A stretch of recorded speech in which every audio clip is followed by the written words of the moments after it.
Major League Baseball welcomes you to the following presentation of the Milwaukee Brewers.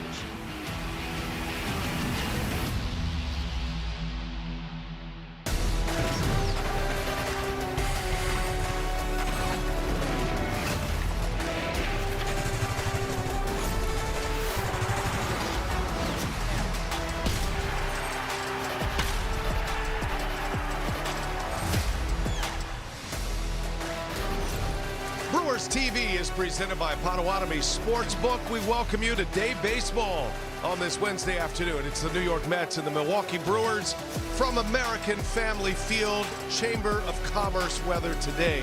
Roof is open, sun is shining brightly, and the Brewers at 63-38 going after a series win. The Brewers are 30-12 over their last 42 games against the Mets.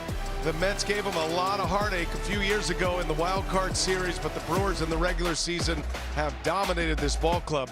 Brewers did lose last night, so they're trying to get back in the win column and take yet another series here. Hi, everybody. I'm Brian Anderson, along with Bill Schroeder. We'll hear from Sophia Minard in just a moment. Interesting pitching matchup here today. You got a couple of new faces to their teams. The Brewers go with youngster Logan Henderson, who's 24 years of age. Christian Scott, who has really emerged for the Mets, gets the ball today for New York. Yeah, Logan has been outstanding. In 7 starts, he's been really doing a good job, has not allowed any more than 4 runs in any one of his starts. He was really good his last time out against the Marlins. He did leave with a forearm cramp, but we'll see how the Brewers want to handle his start today. Remember, the bullpen is going to be fresh. There's a day off tomorrow, so we'll see. The changeup for Logan Henderson has been terrific. This year, opponents hitting only 186 on that changeup, and one thing that we saw his last time out, the cutter was really coming of age. I mean, it was a really good pitch for him, and it was outstanding in that start against the in his last start. But Christian Scott, 27 years old, he's been outstanding as well. His first 8 starts, he allowed only 1 home run. He has given up, he had a stretch of 3 starts where he gave up 6, coming off a win at Philly, 5 2/3, no runs. He has not allowed an earned run in his last 2 starts, so the Brewers have their work cut out for him against this young guy. Well, it was Zach Thornton who pitched well last night, 6 shutouts. Scott gets the ball here today. If you watched our Brewers pregame show, we had a bullpen theme, a bullpen perspective. Nobody better to deal with that than Tim Dillard. But a big story in the pregame show was the Brewers bullpen coach. And for more on that story, we send it down to Sophia Minard. Hi, Sophia. Hi, guys. Yeah, so the Brewers have the best pitching staff in Major League Baseball, a 344 earned run average as a team. They also have the lowest earned run average as a starting rotation, and Pat Murphy talks all the time about how the success of the starting rotation also sets up the success of the bullpen, and they have been one of the best groups under the leadership of Charlie Green. Here's a look at the Major League ranks for this Brewers bullpen. A 355 earned run average, 5th best. Strikeouts per 9, over 9 for them as well. The whip just over 1. And a 228 opponent average. All of that good for top 10 in Major League Baseball. Charlie Green said these guys care deeply about each other. They have a very tight-knit culture behind their closer, Trevor McGill, and they love to take the ball and get the job done. Well, they know they're pitching every night, just about. But it's an interesting group. There's 8 of them every night that go out there. Sometimes it's 9, but it's an interesting cast of characters. You see it on the field. I think their personalities show out. How much pride do they all take in picking each other up, right? And taking the ball from one to the other and doing the job for the next guy? Well, for sure. I think that's you try to have every cohesive unit out there, and so you pass the ball next side and you expect them to get the job done. And they're throwing, and our games are always close, it seems like, so they're always pitching leverage innings.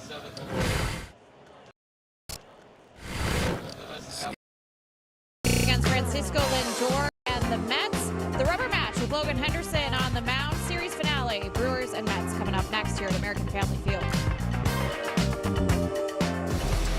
Milwaukee Brewers baseball is presented by your Wisconsin Toyota dealers. Toyota, let's go places. By Freighter to the Medical College of Wisconsin. By Gruber Law Offices. One call, that's all. And by Lincoln Financial. Make your pastimes last a lifetime. We treat our pet. Brewers TV is presented by Potawatomi Sportsbook. Beautiful Wednesday afternoon. Brian Anderson with Bill Schroeder, our Emmy-winning reporter, Sophia Minard.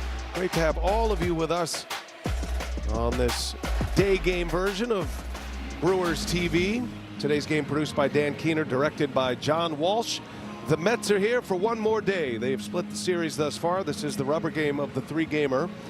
Mets lineup brought to you by Potawatomi Sportsbook. And here's how interim manager Andy Green has lined them up today with A.J. Ewing, Francisco Lindor, and Bo Bichette at the top bench.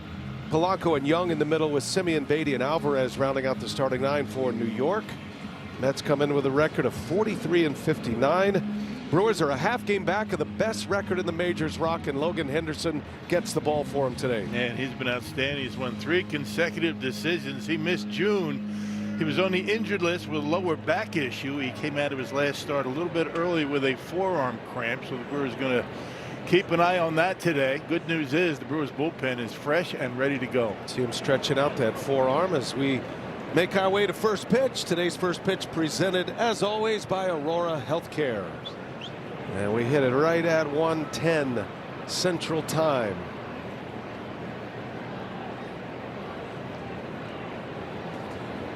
Both teams will have the day off tomorrow. The Brewers homestand continues on Friday with the Colorado Rockies coming to town. First pitch of the ball game is in there for a strike, and away we go. By the way, there are still plenty of tickets available for Friday's 3 o'clock start, and remember the Alumni Legends game follows that, so we hope to see you at the ballpark on Friday. That's going to be a blast to see the guys come back.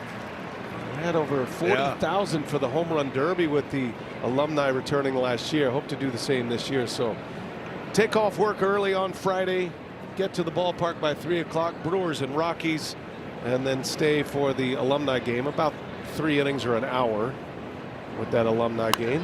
And we are very much looking forward to reconnecting with some familiar faces. See how well they fit in their uniforms these days. They might have gotten new ones, maybe expanded them a little bit, the waistline. And there's still hope that Rock's going to get an at-bat. That's our goal anyway. A.J. Ewing straightened up, takes a ball, and it's 1-2. Boy, ideal conditions for the grand old game today. The weather's cooled off nicely, hasn't it? Wow. Perfect in here. They did close up the roof halfway just to prevent some of the shadows, which can be a challenge. But Henderson picks up a strikeout on a cut fastball. That's the pitch you talked about, Rock. And this one opens with a K for Logan. Yeah, that pitch really was highlighted against the Marlins. Let's check out the defense brought to you by Landmark Credit Union behind Henderson here today. Churio, Mitchell, Bowers in the outfield. Ortiz, Pratt, Terang, Vaughn from third to first, and William Contreras back behind home plate. He was the designated hitter in yesterday's game. Here's Francisco Lindor, who has caught fire here the last 4 games. Lindor had 3 hits last night. It's a tough guy to deal with when he is swinging it well at the plate. Been one of the great power hitters.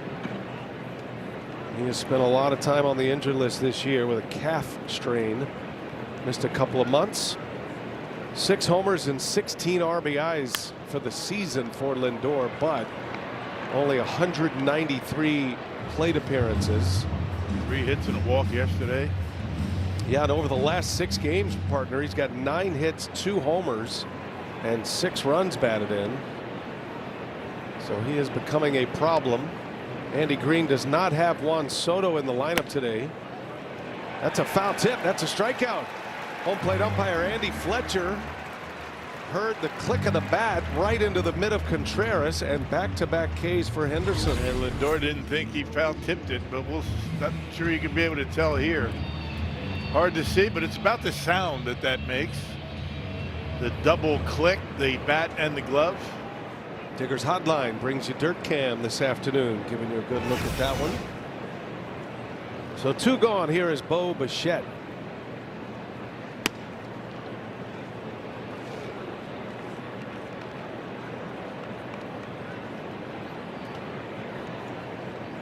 Bichette has been mired in a slump, but starting to swing the bat a little bit better here in Milwaukee. Hitting 3rd in the lineup today, minus Juan Soto. And that one hits Henderson. He doesn't know where it is. Recovers, throws, and he throws it away. And Bichette's on his way to second base.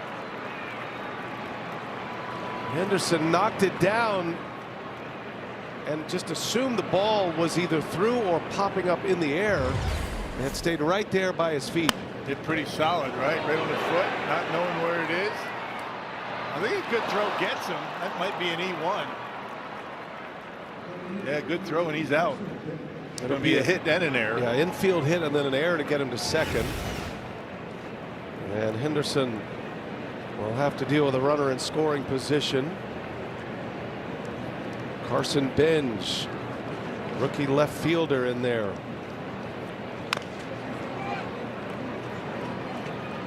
Good news is that ground ball, it wasn't hit all that hard, but it hit Henderson on the bottom of the shoe. So it missed the ankle bone. No injury concerns with the Brewers pitcher, although he did have to make an off-balance throw to first. The guy who's had some forearm tightness and cramping. Be interesting to see how he comes out of that. That fastball, you see, got him pretty good, but not knowing where it is, a good throw, and he's out at first base. Did the right thing. He looked right to his teammates, who were all pointing up to the ground.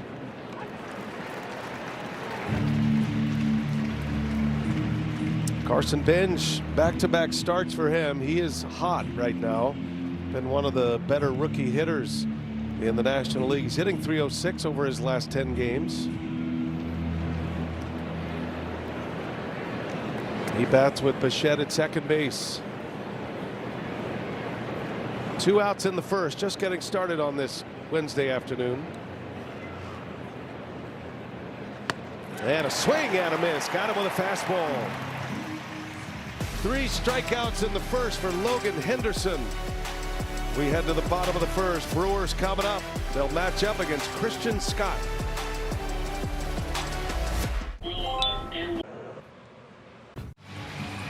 Mets failed to score in the first. Now the Brewers coming up against Christian Scott, right-hander for the Mets. Here's the Potawatomi Sportsbook batting order for Pat Murphy. Yelich is back in there. He is the DH. Same starting lineup as we saw in the opener Monday, in which the Brewers won 8-3. Yelich, Churio, and Terang will start it for Milwaukee.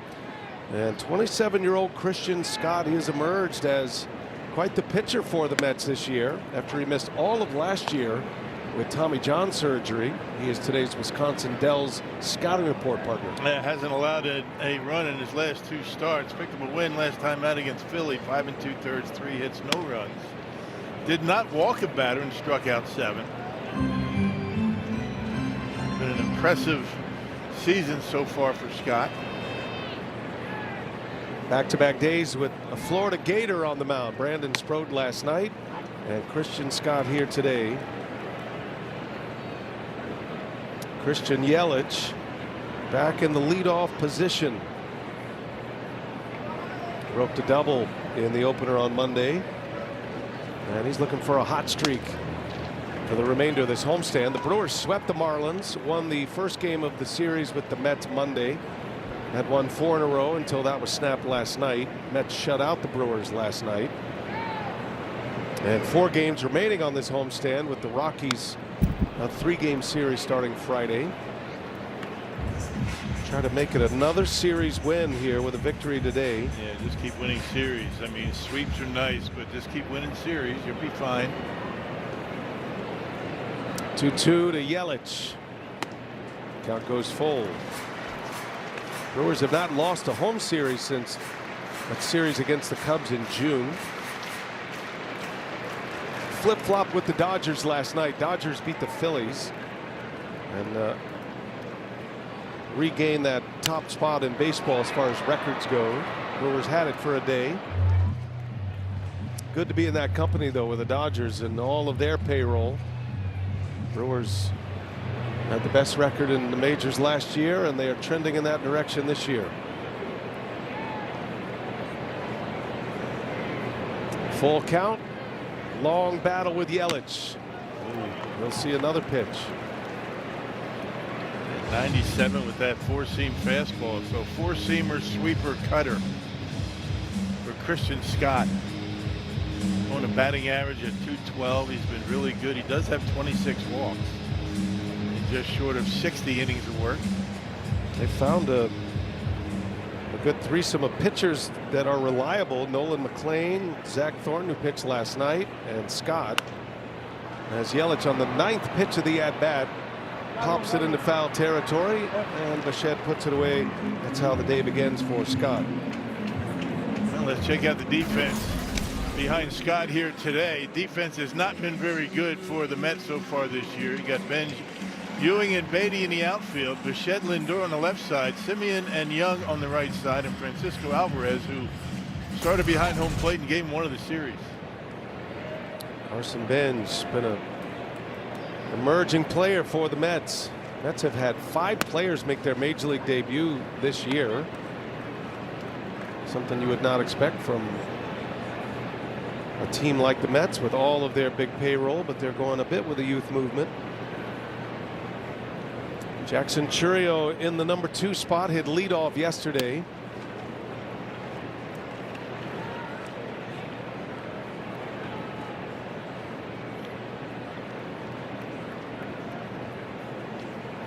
The Mets just can't figure it out. The offense has not been good. Defense has not been good. Pitching not so bad. Seen some pretty good work out of the bullpen in this series. They are open for business as well with the trade deadline less than 2 weeks away. There's going to be a lot of these Mets players that will be on contending teams shortly. 0-2. Chourio thinking right field, fouls it away. Crew chief is behind the plate today. Andy Fletcher. Alex Tosi over at first with Corey Blazer, the second base umpire, and Jensen Visconti, who had the plate last night, gets the call at third.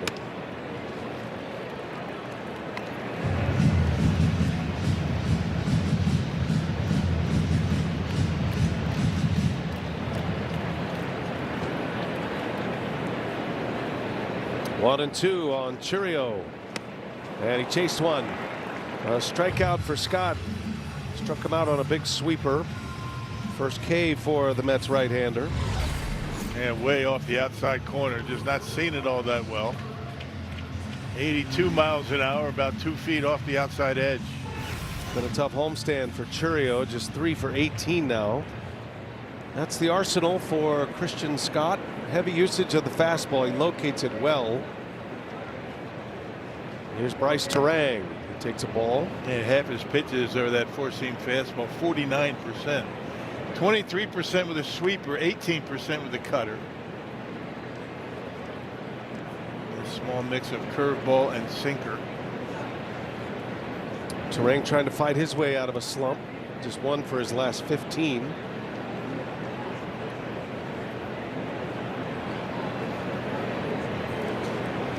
One thing about Terang and Yelich, when they're not hitting, they do take their walks. Terang has a very good eye at the plate, knows his strike zone so well. He's top 10 in the league in walks, is Terang. Comes in with 56 free passes, which is 9th best in the National League.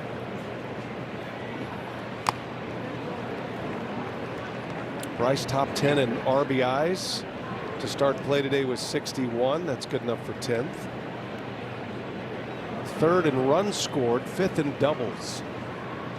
How's this guy not an all-star? Yeah, to say nothing about his defense. I mean, that was a all-star snub. I would say that Bowers had a pretty good shot at making it. How about Ashby? Well, let's hope that inspires Bryce Terang the rest of the year. Bulletin board material for him. And Terang draws the walk. 2-out pass. Ball 4 presented by Felco. And the Brewers with a speedy base runner aboard for William Contreras.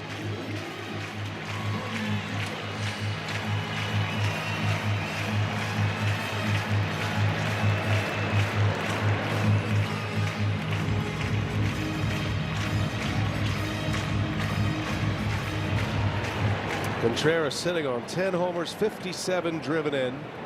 OPS 739. It's good numbers for a guy who catches every day. Catching takes a lot out of your legs, your body, all those foul balls. Foul ball almost taking out press row up there. Bunch of lobster claws up there, that's for sure. Oh, that hurts. Contreras skies one in the infield, and Young makes the catch to end the inning. Brewers come up empty in the first, get a 2-out walk. We head to the second, no score in the final game of this series.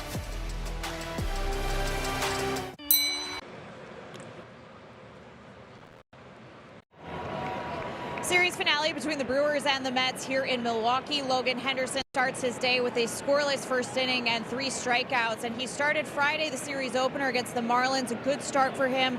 5 innings, 1 earned run. He did deal with some forearm cramping in that last inning. However, Pat Murphy said to me this morning they don't feel like that will be any hesitation or limitation on him here today. He had a good week in between. Don't feel like that could be a factor here today. He did go over 70 pitches in that start on Friday. However, Murph also said that they always keep an eye on Logan Henderson. This is just his 3rd start coming back from that back injury. He said the pitch properties usually start to change for Henderson that 3rd time through the lineup or anytime he's near that 80 pitch mark. So that is something they will always keep a close eye on. His season high for pitches is 85, and that was before his back injury. So Pat Murphy saying they'll keep a close eye on him. They only used 2 relievers yesterday, so in good shape here for the bullpen. All right, thank you, Sophia. Good stuff there.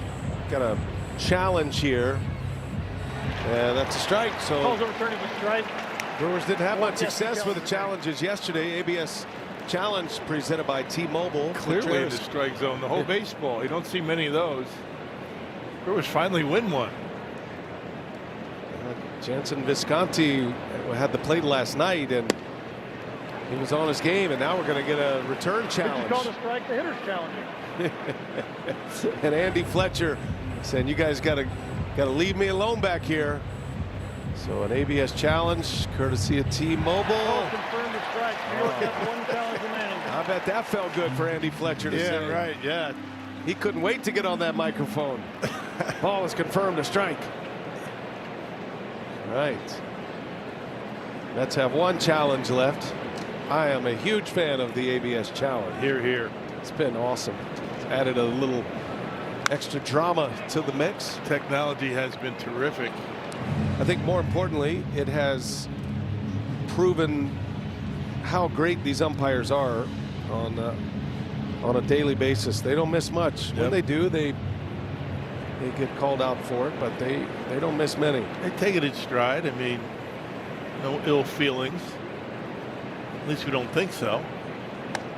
Swing and a miss. There's the signature pitch for Logan Henderson, the changeup. He's recorded 4 outs, Rock. He's got 4 strikeouts. Yeah, let's check out today's Miller Time game plan. We talked about how the Brewers bullpen is in really good shape. That could come into play since the Brewers would be keeping an eye on Logan Henderson's pitch count after coming out with that cramp last start. You can thank Bryce Wilson for that, 4 innings yesterday, and then McCullers the day before. He threw 3 innings out of the bullpen. There's a bunt in the air. Ortiz snags it, throw to first in time. What a play. High degree of difficulty. Joey Ortiz, just to catch that ball clean was a miraculous feat, and then a perfect throw to first. And had some really wicked spin on that baseball as it's coming down. No way you make that play barehanded. He had time to pick it with his glove and make the transfer. Got him by half a step. What a play by Joey. I'm putting a circle around that play. That's our Aurora Healthcare defensive play of the day. Young was booking it down the line as well. That's about as fast as you can get from home to first. 4.07 seconds. And in baseball, you measure speed with feet per second. That was 30.5. So Joey O had very little time to get that throw to first base. That was an incredible play. Yeah, it was. I mean, you can play him anywhere in the infield, no doubt about that. Probably throw him in the outfield and get the job done. Check this out. He puts himself in position for the throw before the ball's in his glove.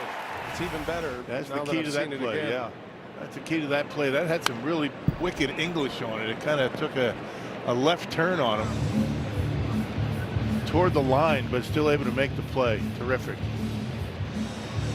He was crashing in so hard to try to catch it in the air. Realized he couldn't. Quickly set his feet for a throw.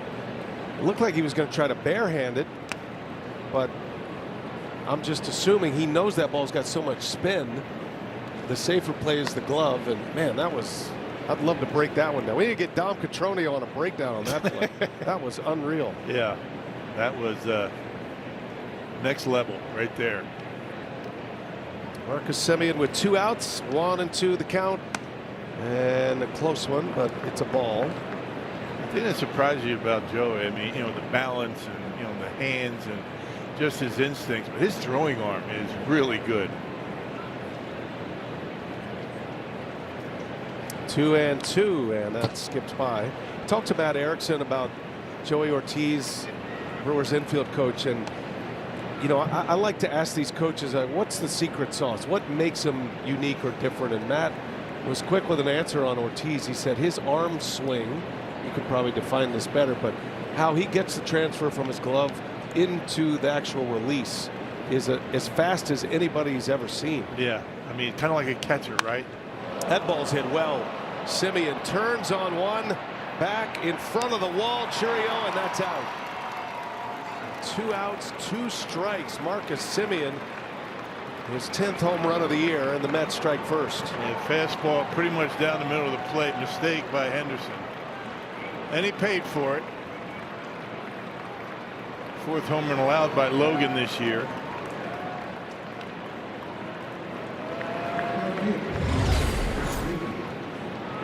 You see it right center cut, maybe a little bit in, and he barrels it up. Good balance, good follow through, had the backspin to carry on out of here. Went from 0-2 to 3-2, and then a 2-out home run. And the Mets, as they did yesterday, on the board first. Brett Beatty on the first pitch flies to left, and Churio puts it away to end the inning. So the Mets score first on Marcus Semien's 10th of the year. Brewers play from behind this afternoon. Motion for life. Hey, join a special Brewers Alumni Legends game presented by Northwestern Mutual after the game on Friday, July 24th. That's in a couple of days. Get your tickets now. Score a bowling shirt with a special ticket and enjoy $2.50 beers and brats. Grab your tickets and learn more at brewers.com/Legends game. Oh, can't wait for that.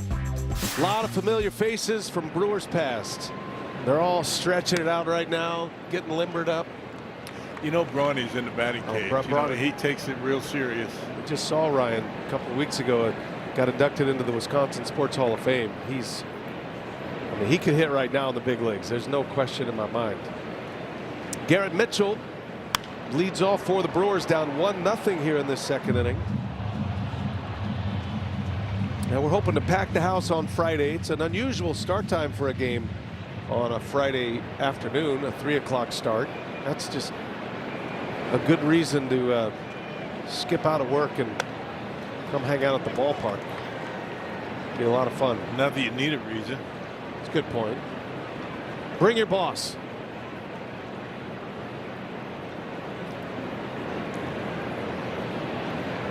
Two and one to Garrett Mitchell, leading off this second inning. And a swing and a miss. 2-2. There's a good curveball from Christian Scott. Doesn't throw many of those, and if he throws a curveball, it's probably going to be to a lefty.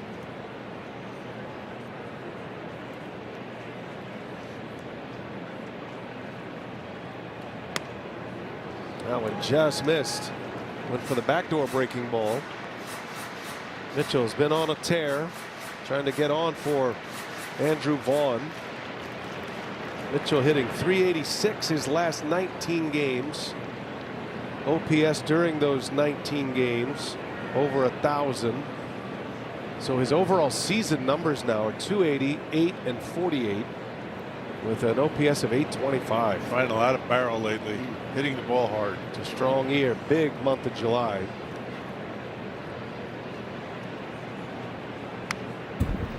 Brewers were shut out last night, but they had some buzzards luck in last night's game. Mitchell was one of them. He hit one 107 off the bat, lined out to deep center. That guy was excellent. Zach Thornton. And Mitchell draws the walk. Excellent take. That curveball barely missed. It might have been a strike, actually. So a lead man on, and a chance to hear a word from Auto Owners Insurance. With the right coverage from Auto Owners, when the unexpected happens, you know you're covered. That's simple human sense. That's down to one challenge after Jorge Polanco lost one earlier. Alvarez not wanting to risk it.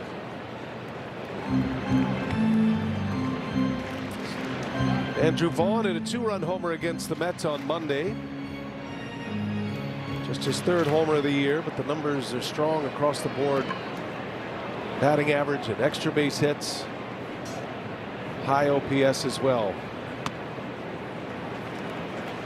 It's so hard for hitters to come back from hand injuries like the one Vaughn had. That surgery, he had a nasty scar on that hand, and hand injuries and hitters don't go hand in hand. And to his credit, he came back hitting right away. And not playing every day either. I mean, the way Bowers has been swinging the bat. You got Vaughn at first base. Bowers out in right today. Yeah, got to have Bowers in the lineup, whether it's right field or first base. He's been the best offensive player the Brewers have had this year. It's wild that Jake Bowers hits 7th in this Brewer lineup. Cooled down a bit. 2-2 to Vaughn. In the air, left center. That's going to get down. Mitchell around second on his way to 3rd. And Vaughn with a base hit, and the Brewers in business here in the 2nd inning with runners at the corners. That sounded a little clunky, didn't it? And it wasn't much barrel, but it was a hanger. It was a sweeper. Check it out. Let's see where he gets it. Off the end of the bat, but able to dump it into the gap out there, and Mitchell reads it perfectly and gets the 3rd. Nobody out for the Brewers. After the Mets get a 2-out homer from Simeon in the top of the 2nd inning. Brewers trying to answer immediately.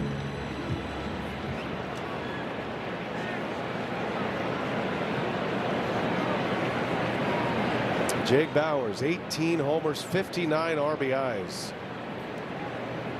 Brewers home run leader. Turang's the RBI leader for the crew with 61. Bowers could leapfrog Turang with one swing right here. How about that? One off his numbers from the last 2 years combined. And a career year for Jake Bowers. Yeah, like most home run hitters, he can be a bit streaky. The home runs come in bunches. He's in a stretch right now where he's having a more difficult time at the plate. Does have a hit in this series, 1 out of 4, but just 1 for his last 14. Hard to stay all season as hot as he was for a stretch.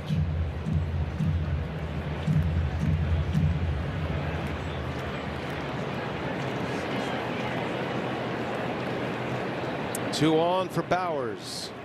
Great speed at 3rd, and Bowers gets jammed and pops this one up in the infield. Runners have to stay put. Bowers is out number 1. That'll burn him up. And maybe hanging just a little bit too much. Kind of a funky swing, right? Yeah. It looks like he recognized the curveball spin, but like he jammed himself. It's like he took his bottom hand off the bat. You don't see that very much. Kind of looking at his right hand, shaking his head on the way back. Let's hope he's all right. Checking the grip on the bat. So 1 away. Cooper Pratt now. Been the hot part of the lineup down here lately. 8 and 9 hitters.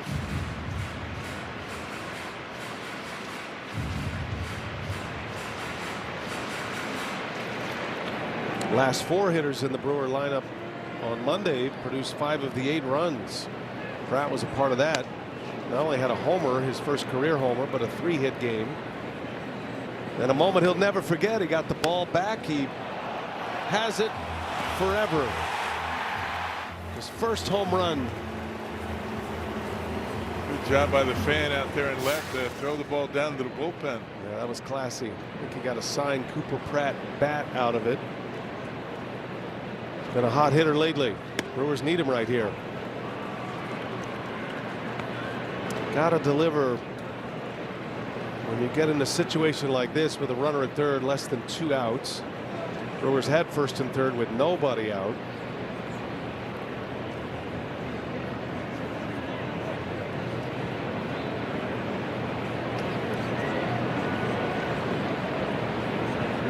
This is an area where the Crew has thrived this year, putting up the crooked numbers on the scoreboard.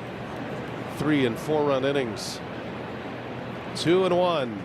Pratt takes a good look, takes a ball. He just looks like he's feeling real comfortable at the plate right now. Looks good taking pitches. You don't see a lot of check swings. Seeing the baseball well. Hitters count. And Pratt tied up with a fastball. That was right down the middle, but Pratt was a little late on it. And now it's 3-2. Joey Ortiz due next, the number 9 hitter.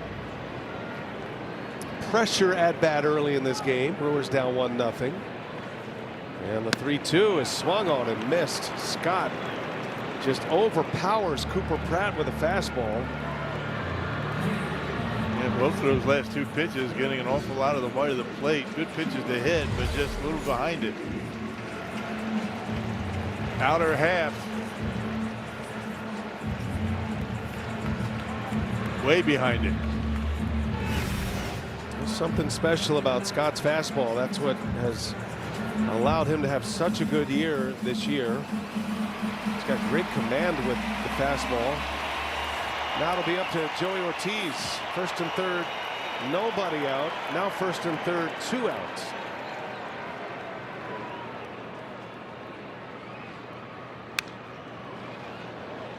Pratt and Ortiz have been 2 of the hottest hitters in the Brewers lineup lately. This is over the last 15 for Joey O. Pretty much aligns with when he started to play every day at third base. David Hamilton went on the injured list. Pratt, of course, called up to play shortstop most every day. And Ortiz has found his stroke. He's hit 3 home runs in the last 15 games. He's down 0-2. And he's handled that move to third base extremely well. We saw how well he can man third base with that play at the top of the inning. And it's helped his offense.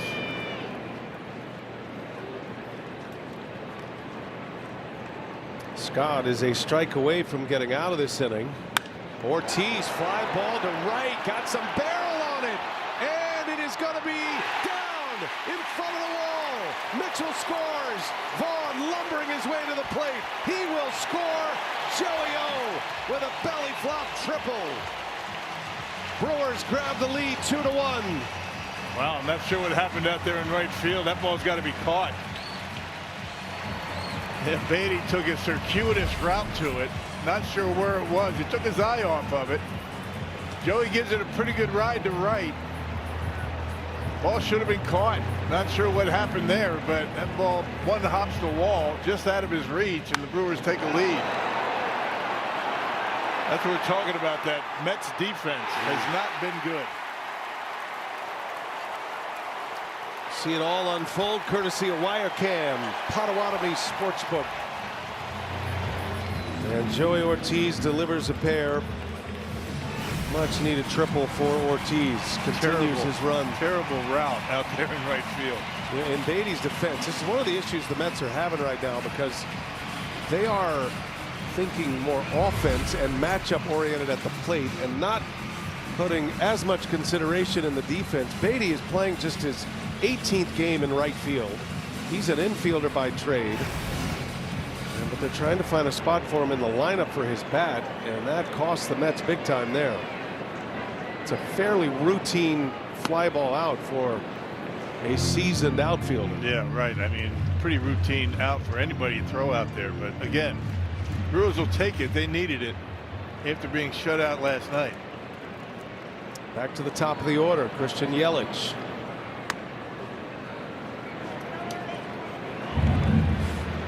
The problem for the Mets, and specifically Christian Scott, Beatty's route to that was so bad that it's a hit. Yeah, right. And 2 earned runs on Scott. Never got a glove on it.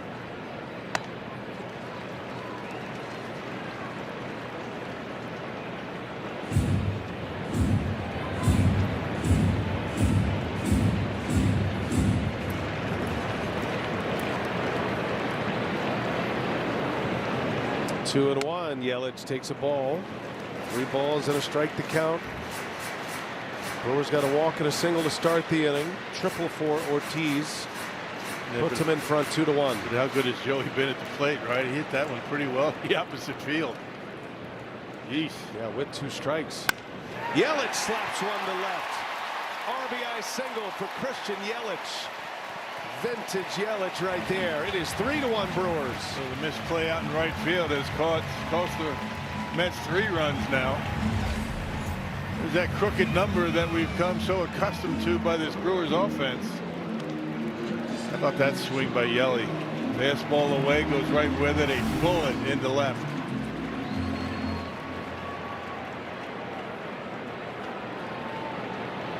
Here is Churio.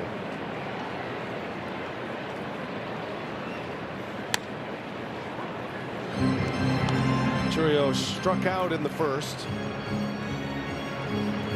Scott having to make all these extra pitches here in the second inning. Pitch count already up to 52.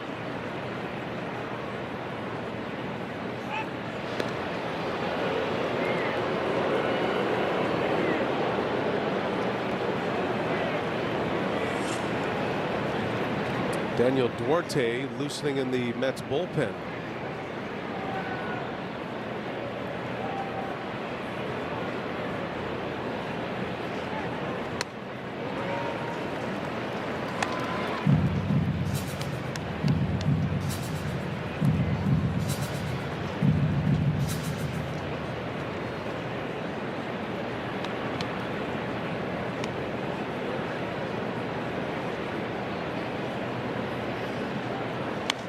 Who had a big cut at it. Yeah, that was one right there.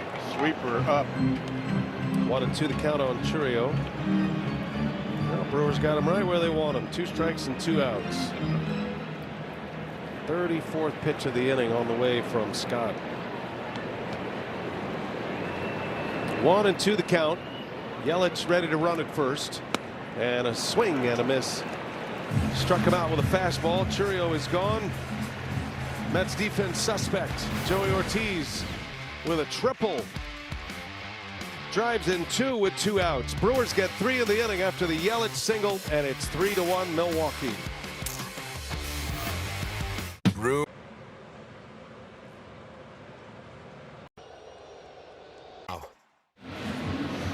Drone cam, courtesy of UW Credit Union. There's a look at American Family Field. See that grass down there? We could use a little bit of rain. Looking like Rock's front yard right now. It is. Joey Ortiz with a 2 RBI triple. And Yelich with an RBI single. Makes it 3-1 Brewers here as we go to the third. Logan Henderson facing Francisco Alvarez. Alvarez back in there behind the plate. Second game he started behind the plate. Torrent started last night. Challenge. Just called a strike. The hitter's challenging. Mets only have 1 challenge left. Yeah, this is easy. This was this is going to be a ball. Goodness. Overturned the ball. New York has 1 challenge remaining. All right. So Alvarez is correct in his assessment. You got to know you're going to be correct to use one at this point with only 1 remaining, and that was a gimme. Alvarez turns on 1, pulls it foul. You don't see too many pitches called strikes that are that far off the edge. I'm sure Andy Fletcher is going through it mentally right now, trying to get his strike zone dialed in. Yeah, they feel bad. There's no doubt about that on calls like that.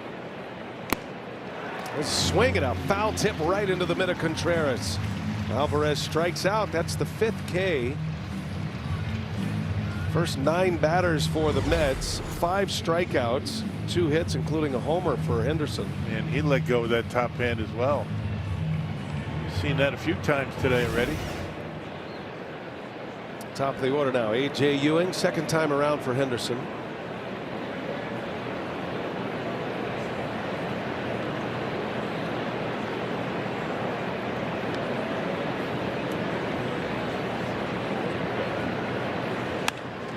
And jumping on the first pitch, pulls it foul. You know, these umpires, home plate umpires, have the ability between innings to communicate with the ABS official, the individual who runs the ABS up in the press box, and they will often have dialogue with that person, asking about certain pitches or how far am I missing, or do I need to raise my zone up a little bit. As Ewing drops a bat head and singles into right field.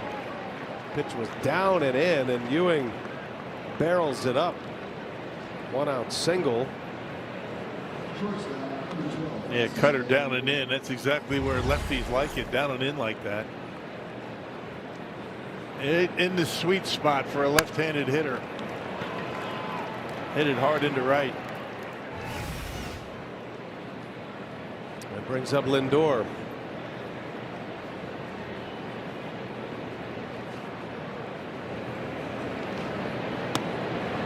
That's another benefit, though, to the ABS system. You know, umpires, you may be having a little bit of an off day, or maybe you're not seeing it well, and you can actually get some pretty instant corrections. Not necessarily even on pitches that are challenged and overturned, but you know, you'll hear umpires ask their partners up in the booth, hey, that 2-2 pitch on a certain batter, where was that? Was that in there? Or even if it's not challenged, and I think it kind of helps them dial in. Yeah. At least that's what I've heard from some of the umpires this year. I talked to Corey Blazer about the ABS system a couple of months ago. Ball, catcher's challenging. So Contreras challenging this one now. It's going to be close. ABS powered by T-Mobile. We're getting them fast and furious. And ring the bell. Ball's overturned to a strike. Another one overturned. There's been a lot of challenges today, hasn't there? Man. They don't believe it's that much really bad to see the baseball right now with the way the shadows are. The Ryan Braun roof kind of helps in that regard.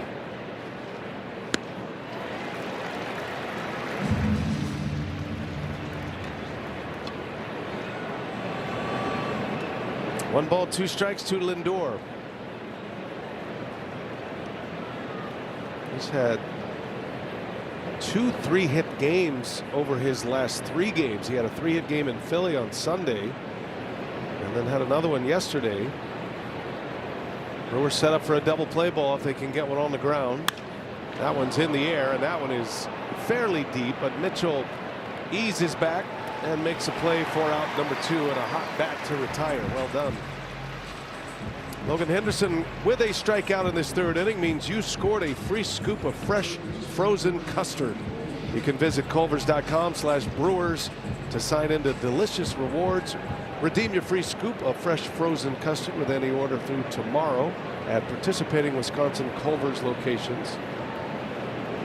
Might as well get some cheese curds while you're in there. And a butter burger. No sense in wasting a trip to Culver's with just one item. You like the butter burger, do you? I mean, every day we eat it. How do you not like it? Just the name itself. Yeah. 2 things you love. Yeah. Butter and burgers. There's also Rock's nickname in Little League. Butter burger. Before he got in shape and became the Rock, they called him Butter Burger. I was a bit portly back in my youth. Yeah. That boy's 12. Yeah, right. He shaves. He's got a boiler. Then you firmed up tight, didn't you, Rock? Yeah. I'm going right back to where I started. Hey, say you revert to your childhood. Yeah. Yeah, well. It's dealing with our own crisis up here. 1-2 the count on Bichette. Got the runner at first. A.J. Ewing, a lot of speed over there at first base.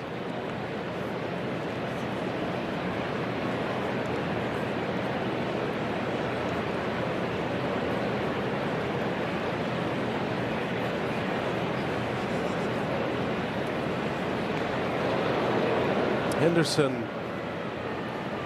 is not quite feeling the release point over to first base. He had an error earlier in this game.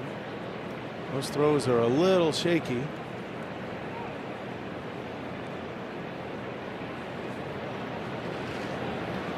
And Bichette lays off. 2-2 now.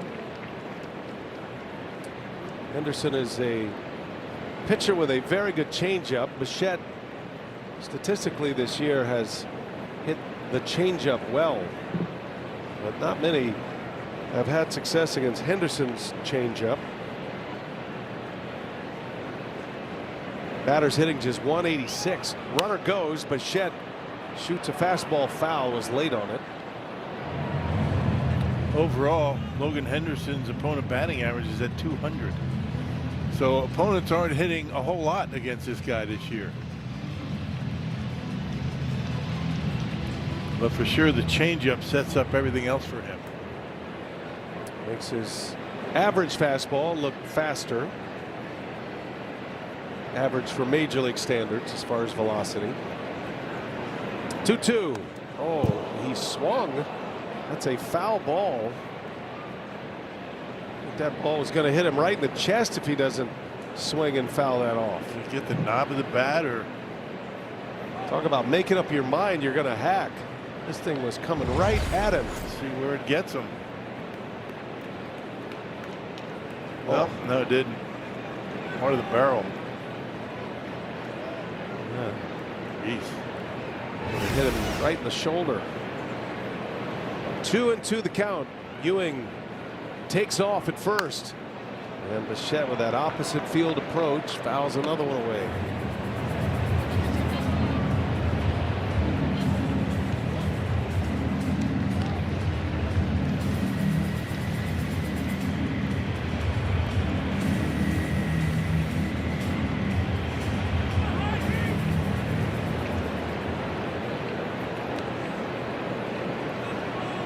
Pitch number 8 of the sequence. 2-2. Ewing again runs, and another foul ball.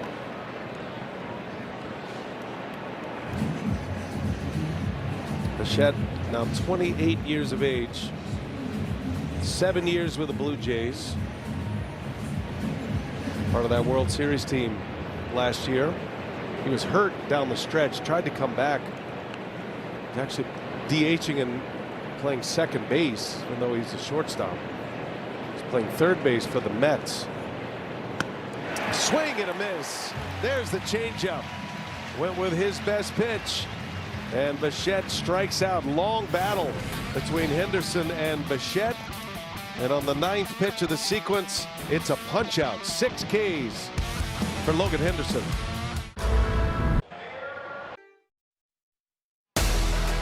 Milwaukee Brewers baseball is presented by Miller Lite. Taste you can depend on. And by Northwestern Mutual. Discover a better way to money at northwesternmutual.com. Festive atmosphere here. A little matinee baseball on a Wednesday afternoon at American Family Field. Brewers lead 3-1.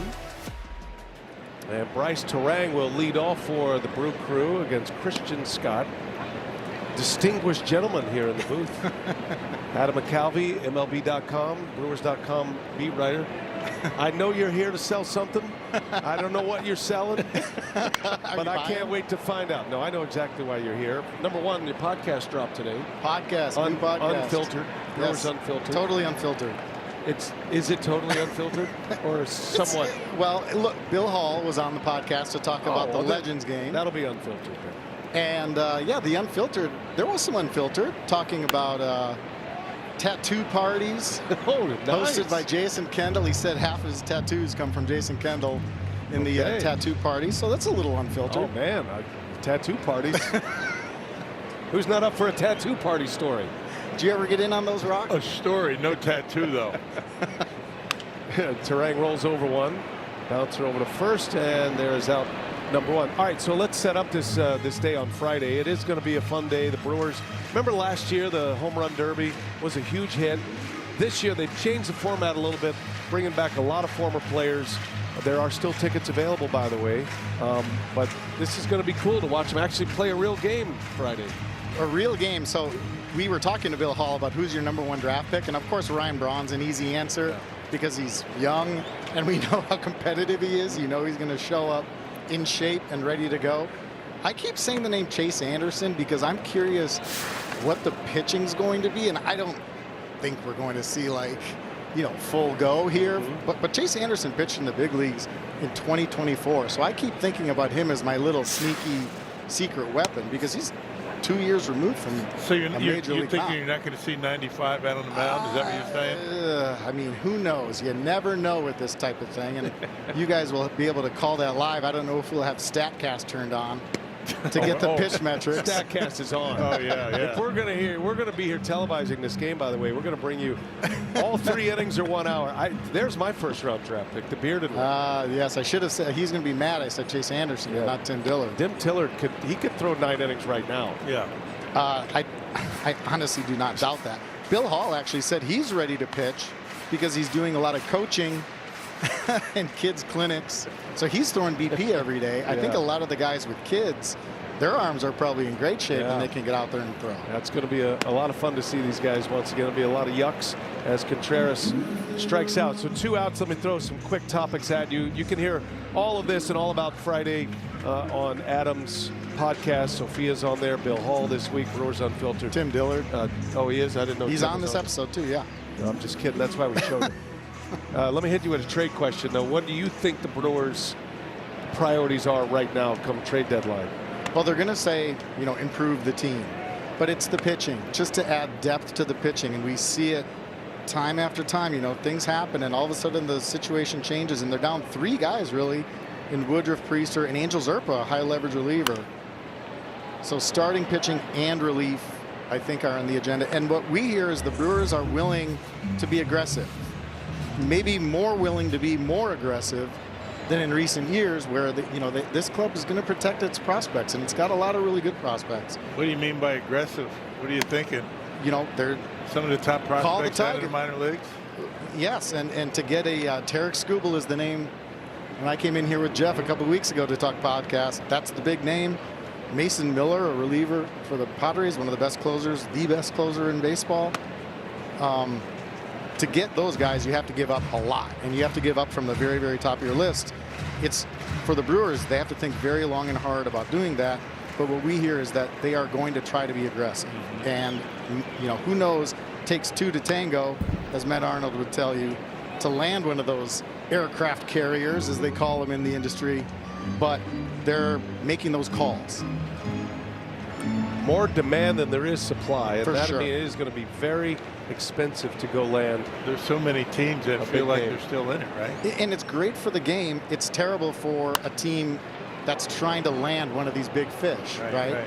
Because there's only a handful of teams that would admit now that they're sellers. And those 2 teams that we mentioned, by the way, the Tigers and Padres, aren't necessarily there yet. Right. So they have to decide themselves, what's our strategy? And I asked Matt today, well, like, you know, at some point a team has to decide one way or the other. How close to that can it go? And even for these big players, it can be sometimes 48 hours. So the deadline is 5 p.m. Central on Monday. So it can go into the weekend. It's going to be a fascinating trade deadline news cycle as Mitchell grounds out. Adam, always appreciate your hard work. Thanks for being up with us. And we look forward to the podcast, which is out right now. It is. Go listen. Not now. Tim Dillard's on it, right? After the game. And you're on it. And Bill Hall.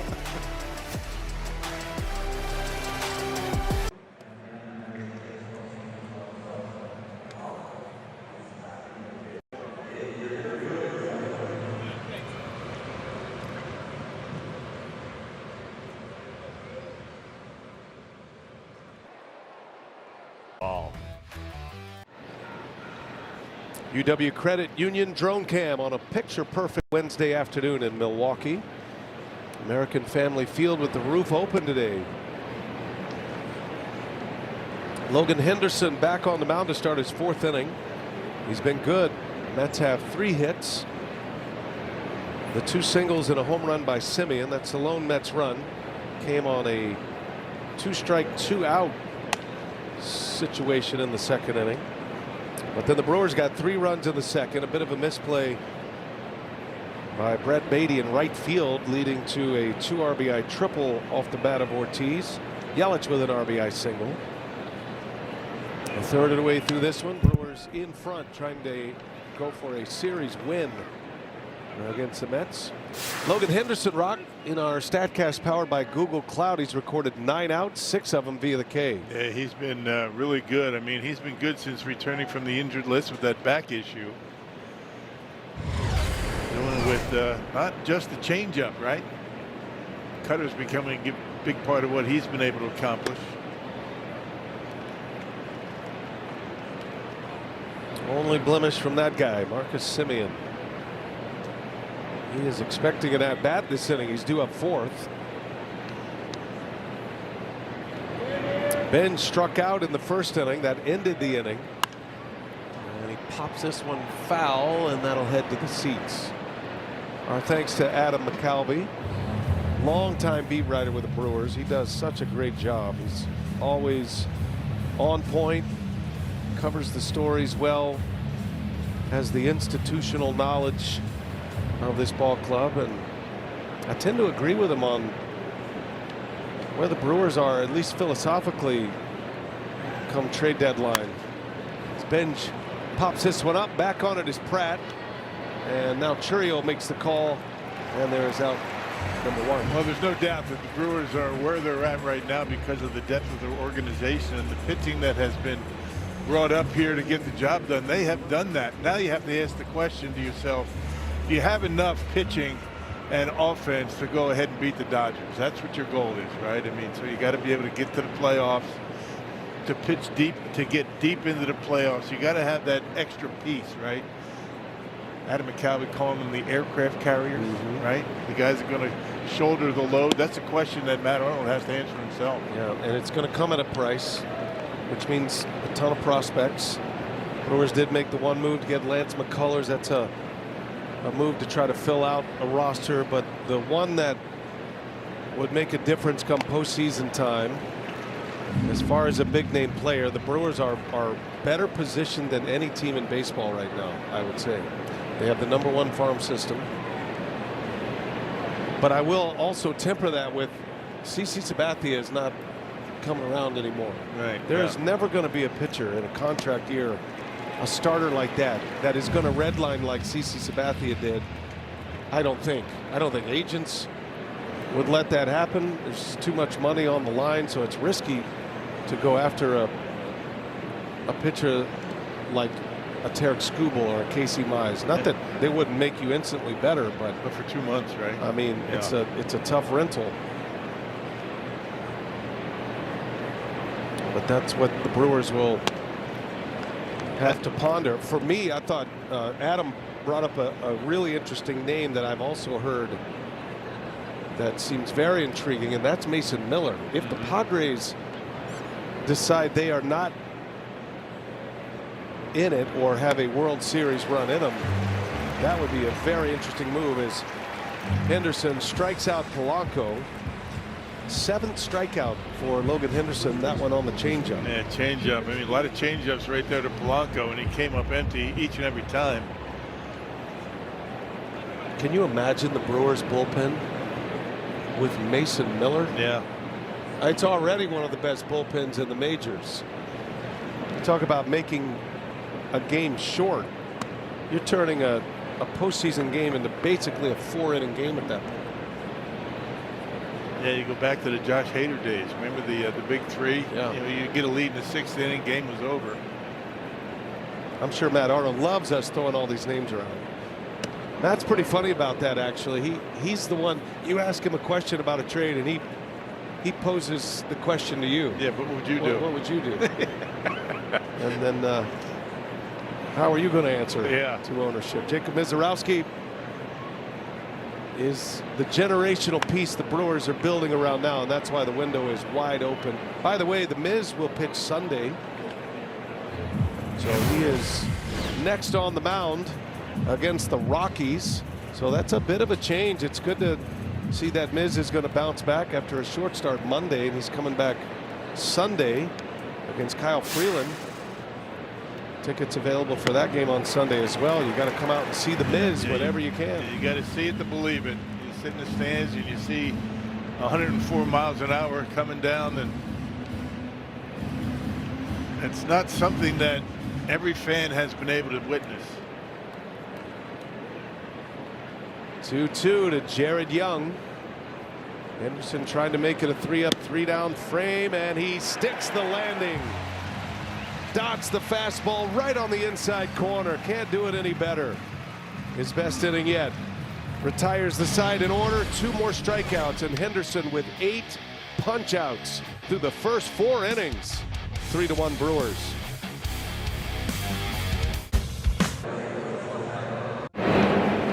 Brewers and Mets series finale here at American Family Field. It's a 3-1 lead for Milwaukee here in the 4th. Our Freighter and Medical College of Wisconsin injury report. Busy week for the Nashville Sounds as a number of Brewers players are on rehab assignments there.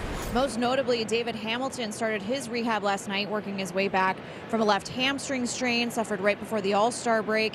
He played 5 innings last night, 1 for 3 for him. He's expected to be back in the lineup today.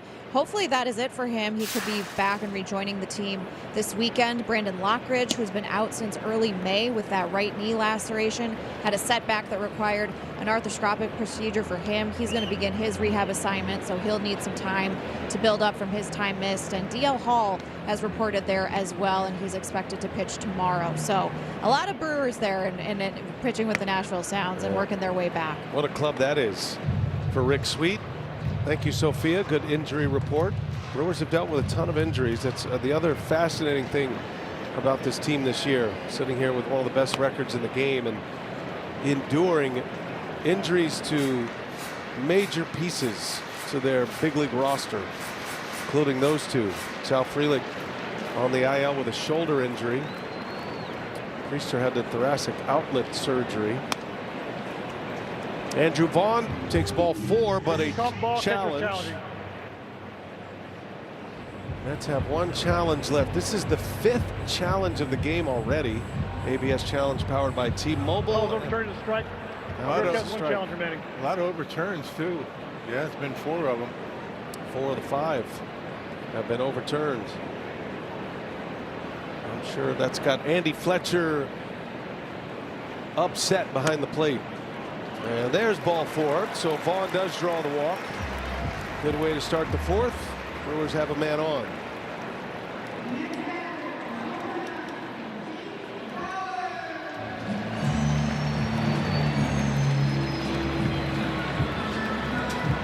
Jake Bauers popped out in the 2nd. That was an at-bat that burned him up. 1st and 2nd, nobody out.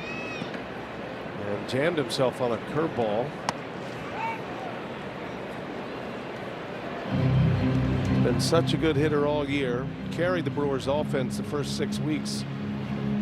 I'd like to see one of those cutters down in the zone and see what Jake can do with it. One mistake. Likes the ball down. Sitting on 18 home runs.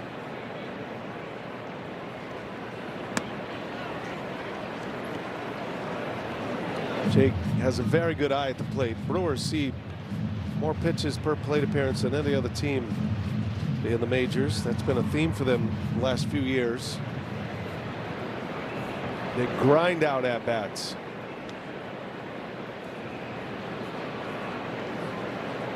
Two and 0, and that's in there. Threw him a curveball 2-0. Yeah, respect right there, and not thinking that Jake's going to swing at it, sitting dead red. That's the pitch that got him out. In the 2nd, you know Bauers is taking note of that. He's looking for a hanger. 2-1, and a fastball in there. Yeah, he was looking for another one, wasn't he? Right down the middle. Cionel Perez just starting his preparations in the Mets bullpen. 2-2, Vaughn the runner at first. And Bowers takes a called strike 3 right on the edge. Backdoor curveball for strikeout number 5 for Christian Scott. Yeah, curveball, fastball, curveball to get him looking. That was a great sequence by Scott. Yeah. If he threw the curveball the pitch before, I think Bowers is going to hit it pretty well. He was looking for it. It's the only reason you would take a fastball down the middle. Here's Pratt. Pratt was on the other side of that. He got blown away by 2 fastballs his last time up. He was ahead in the count 3-1, and then Scott just reared back and fired a couple of 96-mile-an-hour fastballs by him.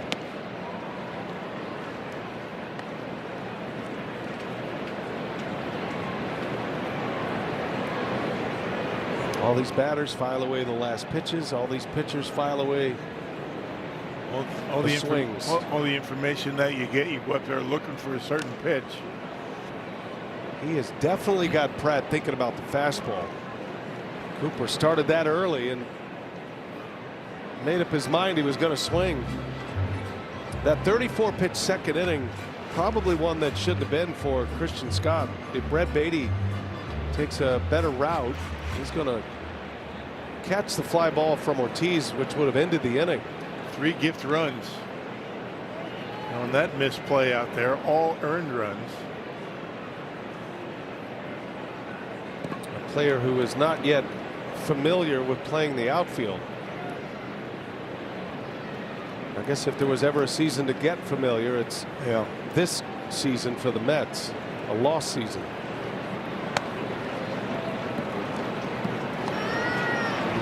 Although weren't the Red Sox thinking the same thing about 2 weeks ago? Sure were. Red Sox have a doubleheader today. They have won 14 straight. Doubleheader against Baltimore today. Have it rained out yesterday. Pratt takes a fastball in there. That one got to challenge that. Yeah, he way off the outside corner. I thought he was going to challenge, and then he realized too much time went by, and it's a called strike 3. The way he stood there is like, so I dare did challenge. It's Andy Fletcher having a rough day behind home plate. That was not close.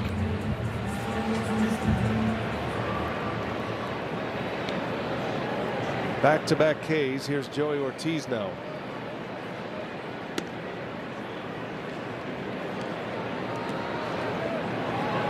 I think if I shout real loud down there, he would have challenged it.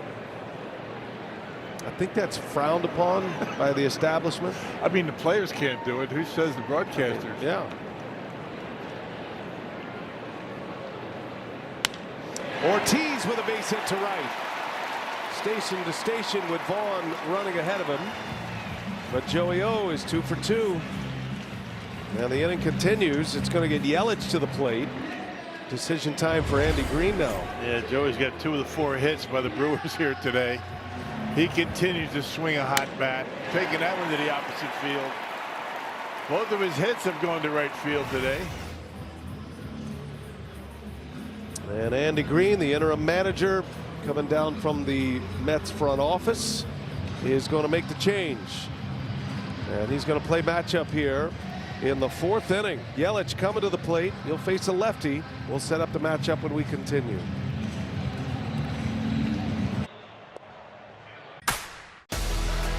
Milwaukee Brewers baseball is presented by Wisconsin Dells. It's time to get to Wisconsin Dells. Start planning your trip to the water park capital of the world at wisdells.com. Wednesday afternoon baseball on Brewers TV. Brewers have a 3-1 lead over the Mets, threatening here with 2 outs in the 4th. And a pitching change.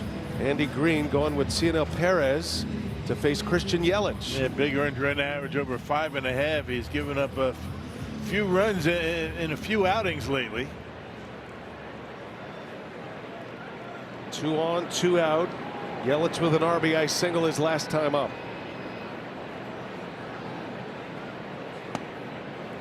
Yelich had that base hit in the 2nd inning with 2 outs off of Christian Scott. Could have gone into the decision-making process for Andy Green. Really not bad against lefties, hitting .250, a couple of homers.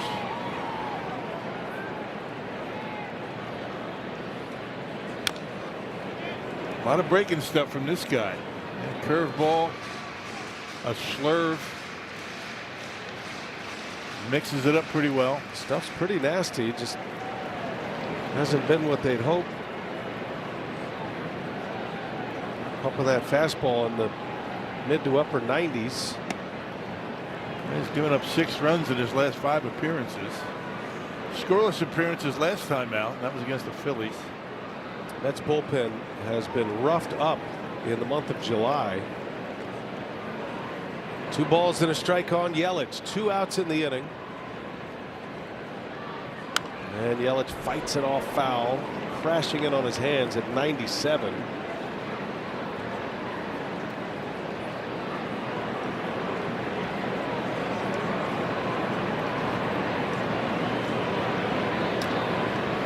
Vaughn's a runner at second.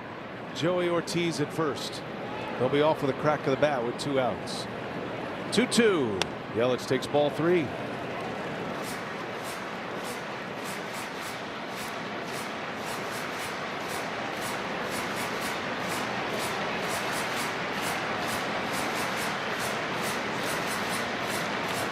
Yelich has seen a lot of pitches in his first 3 at-bats. This is the 21st pitch that he will see in his first 3 trips. Runners go. Yelich on the ground. Lindor gets a big hop, and the inning is over. So the move works out. Perez gets Yelich. Brewers strand a pair. They have chased the starter, though, and we go to the 5th inning. Henderson returns.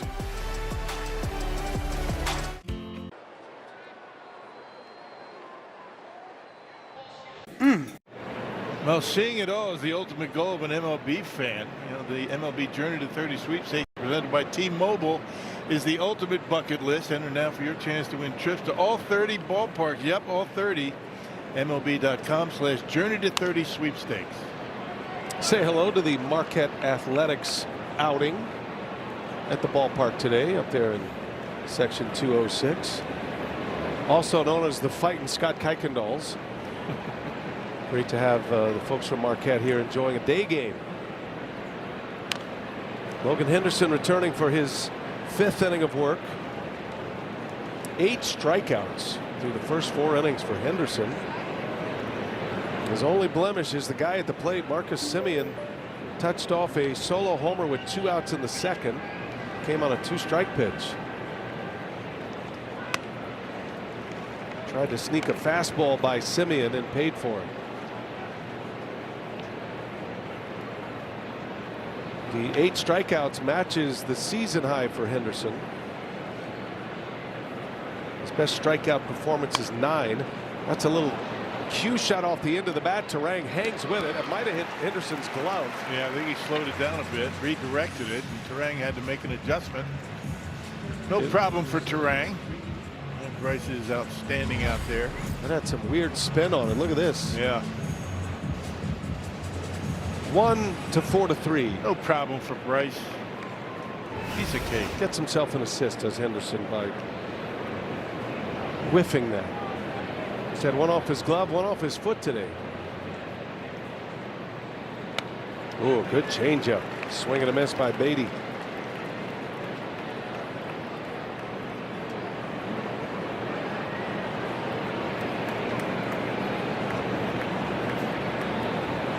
Beatty right now in the center of the headline for this game. That misplay in right field on the Joey Ortiz batted ball resulted in a triple and 2 RBIs that put the Brewers in front.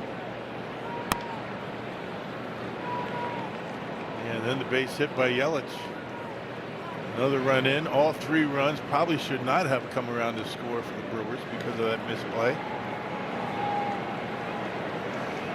Brad Beatty and Mark Vientos were the first wave of some of the young talent that the Mets brought up a few years ago. They've got some guys that they're leaning on right now. A.J. Ewing, Carson Bench.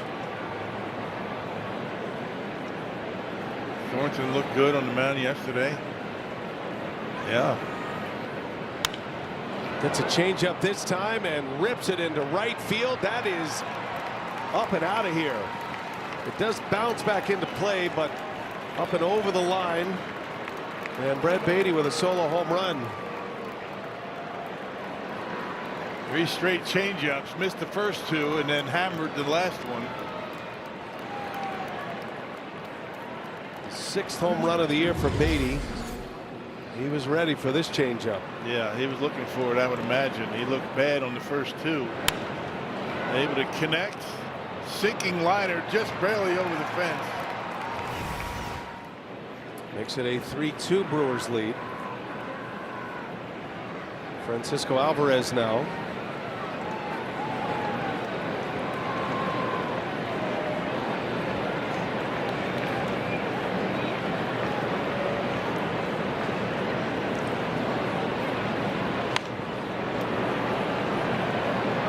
You can kind of see where David Stearns, who now runs the Mets baseball operations department, his line of thinking with Andy Green. Carlos Mendoza was let go. That sounded like a foul tip. It did. And it is kind of a late call by Andy Fletcher. But Andy Green coming down, basically the farm director. He's working in the front office. You know, he's got a good feel for a lot of these young Mets players. They know him. He's seen them play. He knows their tendencies and what might be required. There's a called strike 3 as Alvarez is rung up. And an about face, strikeout number 9, matches a career best for Henderson. 2 outs in the 5th. It clearly down the middle, right above the knees. Maybe looking changeup, right? Fooled him. Dirt Cam from Digger's Hotline gives you a good look at that. Backwards K for Henderson. Andy Green does have managerial experience. Managed the Padres. He's kind of served in a lot of roles in the game, from front office to on the field. It's driven into right center, and that's going to get down, a base hit. A.J. Ewing jumping on the first pitch into second base with a double. And the Mets put the tying run in scoring position for Lindor. Nobody up in the Brewers pen. This is Henderson's game for now. Here's that cut fastball, ended up down the middle of the plate, and Ewing waiting for it. Well, I had a little English on it. It was slicing away from Bowers as it got to the outfield. I thought initially he might have had a chance at it, but and the way it's sliced out there into the gap, no way. Usually when they're pulled, they hook. Yeah. He got through that one, though, and shoots that one into the gap. And now Henderson's going to have to deal with Lindor. Aaron Ashby, part of our bullpen special on our pregame show, out on the desk. We appreciate his efforts today. He'll get up and get loose as fast as he can. Probably going to be at 2 batters at least. You'd figure Ashby would be up for Carson Benj if they get there. Look out. That's a fair bat. What a brilliant bat toss that was. Olympic style hammer throw right there. That's as good as it gets. Yeah. Swing and a miss strike. Shades the old Jeremy Burnitz. Oh. And to keep the bat fair. Yeah. If only. I'll tell you, Bernie he could fly a bat into the seats. How does that happen, Ray? Well, just fooled. I mean, you let go of it, and you try and keep the bat in the hitting zone on a changeup or a pitch that fools you a bit, and there it goes. That standard protocol. You got to go back to the tools there, whether it's the pine tar, and Lindor's case the stickum. Back in those days when Burnitz was doing it, there was no netting over the dugouts, and they would end up in the seat. Now these bats get caught in the netting. No balls and a strike. Big sequence here for Logan Henderson with a runner at second. Brewers lead by a run. Lindor has been hot. He's 0 for 2 in this one, though. He just missed a long ball in the 3rd. Maybe an inch or 2 on the bat. He hit it hard, but got under it a tick. Mitchell was able to run it down. Henderson struck him out in the first inning.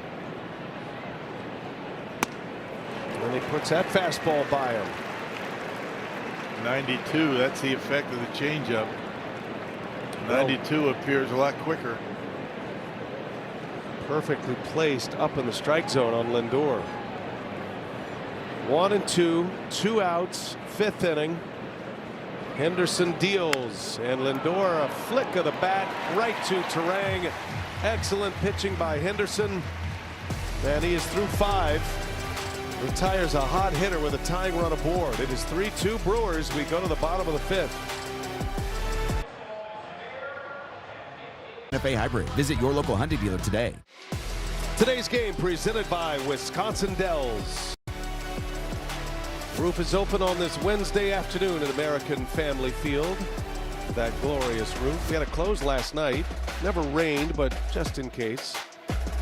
Parking lot's full. Nice crowd on hand. Jackson Chourio, little flare, and it's off the glove of Lindor. Chourio up there aggressive, jumping on the first pitch. He is aboard to start the bottom of the 5th inning. Kind of spun himself around a little bit too much and mistimed his jump. Kind of jumped a little bit too early, just a touch early, and that ball ended up trickling over the glove. Little knuckleball out there and out towards shortstop.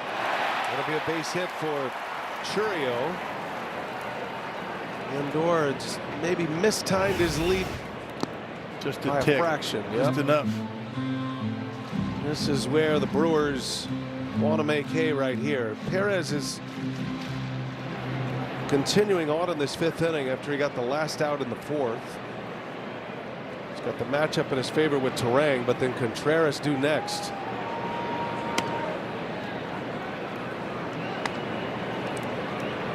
Terang faces a ton of lefties. He's in there every day, right or left, at this point of his career.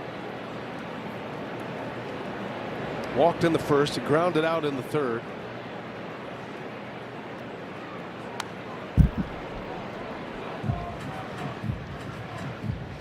Brock, we're seeing some unusual swings. Yeah, just seeing like some that. unusual motions behind the plate by the home plate umpire Andy Fletcher. It does. You kind of brought it up early. You wonder if there's some glare issues out there. I'm not quite sure, but you know, when the roof is half closed, I mean, it helps with the shadows. But you don't see Bryce Terang swing at a pitch like that very often. 1 ball, 2 strikes.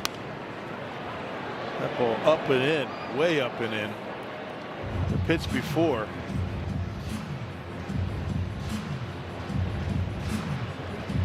Players really don't like day games too much. You know, the old Mo Vaughn theory, right? They don't like day games. Mo with the Red Sox, he hated day games. I mean, there's a lot to unpack there. A lot of reasons. Yeah. Not all of it had to do with the particular moment the game was played. Getting up early out of your routine. Oh yeah, that's right. Yeah. That's what you big leaguers call it, your routine. Yeah, your routine. It's disrupting the routine. Yeah. I'll just leave it at that. 2-2 the count. And there's a shot into left center. Beautiful piece of hitting by Bryce Terang. That's how you get your swing back. Go to the opposite field. He does it against a lefty, and the Brewers have 2 on to start this 5th inning. That one had some hair on it. 98 miles an hour down in the zone, and Bryce goes right with it. Outstanding job pulling the hands in and shooting it into the hole in the left field, so the first 2 reach. Left the bat at 110, so he did barrel that one up. Oscar Brazoban is preparing in the bullpen, but for now, Andy Green's going to let it ride with Perez against Contreras. This is the moment for the Brewers here. Got the matchup. Big swing and a miss. And it makes it a little bit more difficult on Andy Green, the way Murph has his lineup left, right, left, all the way down through the 7 spot.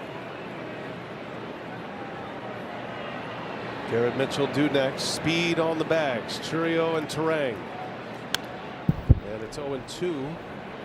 Contreras is on the Wisconsin Lottery home run leaderboard, and his 10th home run was a dramatic home run. walk-off homer Sunday against the Marlins.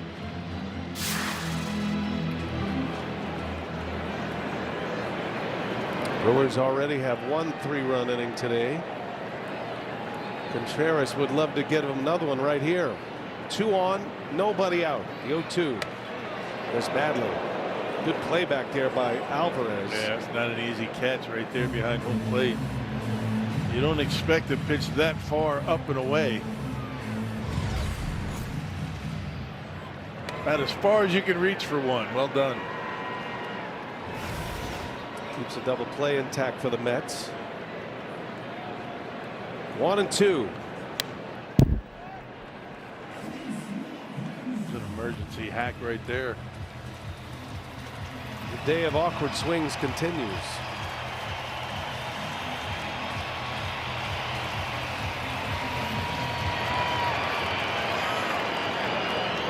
Henderson looks like he's done for the day after 5 innings. Bullpen stays active. Chance to add to it. And Contreras takes a ball.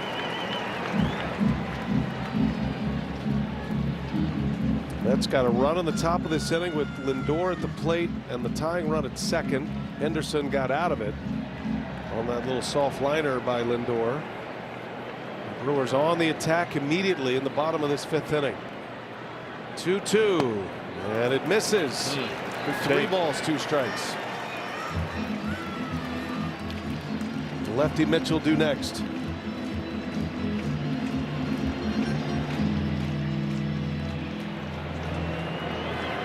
From 0-2 to 3-2.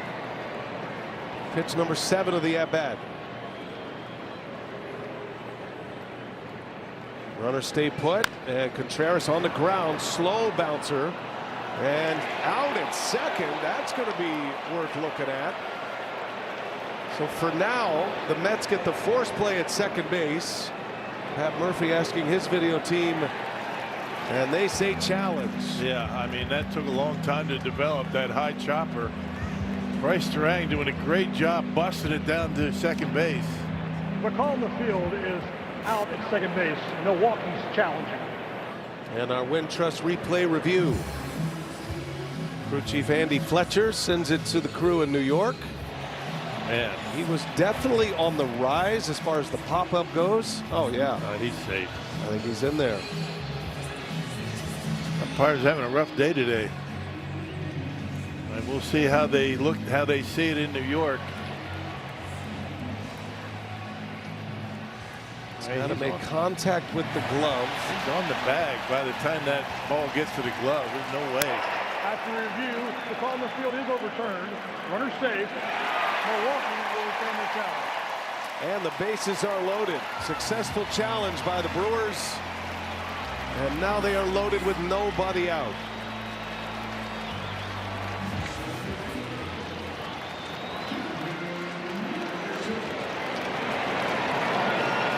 Mets bring their infield in. And Alvarez being sent to the mound. Gonna buy a little more time for Brazoban in the bullpen. He's not a factor for the Mitchell at bat, but for Vaughn next.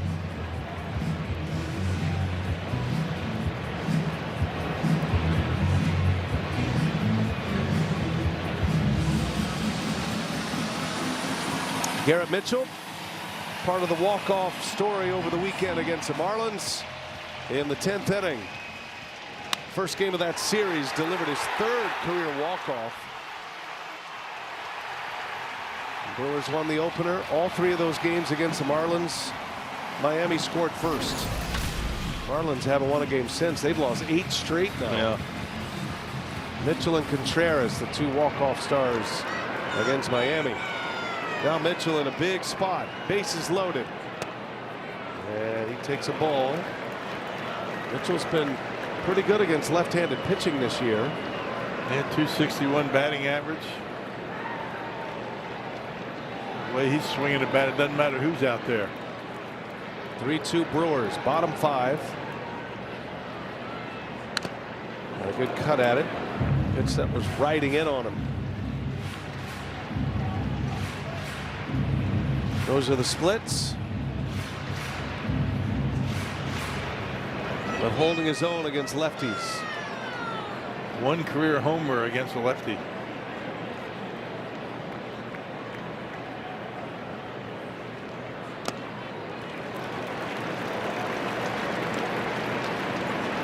Chourio started the inning with a hit right off the glove of Lindor on a little flare, and then Terang with a firm single into left center.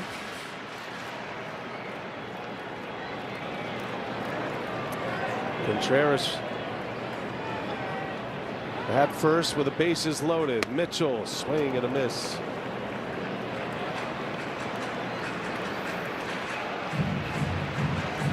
Mitchell has been great with the bases loaded this year. 5 for 7. 10 RBIs in those 7 at-bats with them loaded. 2-2. And Mitchell takes a called strike 3. Frozen. That breaking pitch, a slurve.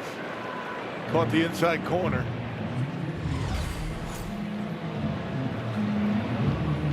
There it is, clearly in the strike zone.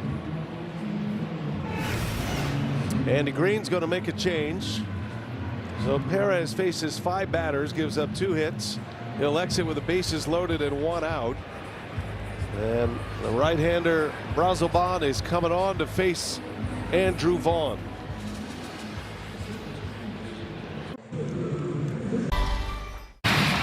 Great crowd on a Wednesday afternoon. They are ready to get loud. The Brewers lead 3-2 and have it cooking here with bases loaded, 1 out.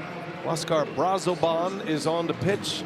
He'll match up against Andrew Vaughn. Yeah, he's been really good this year. 42nd appearance at earned run average, a little over 2.5, and he is a strikeout guy at times. 46 strikeouts and just shy of 48 innings of work.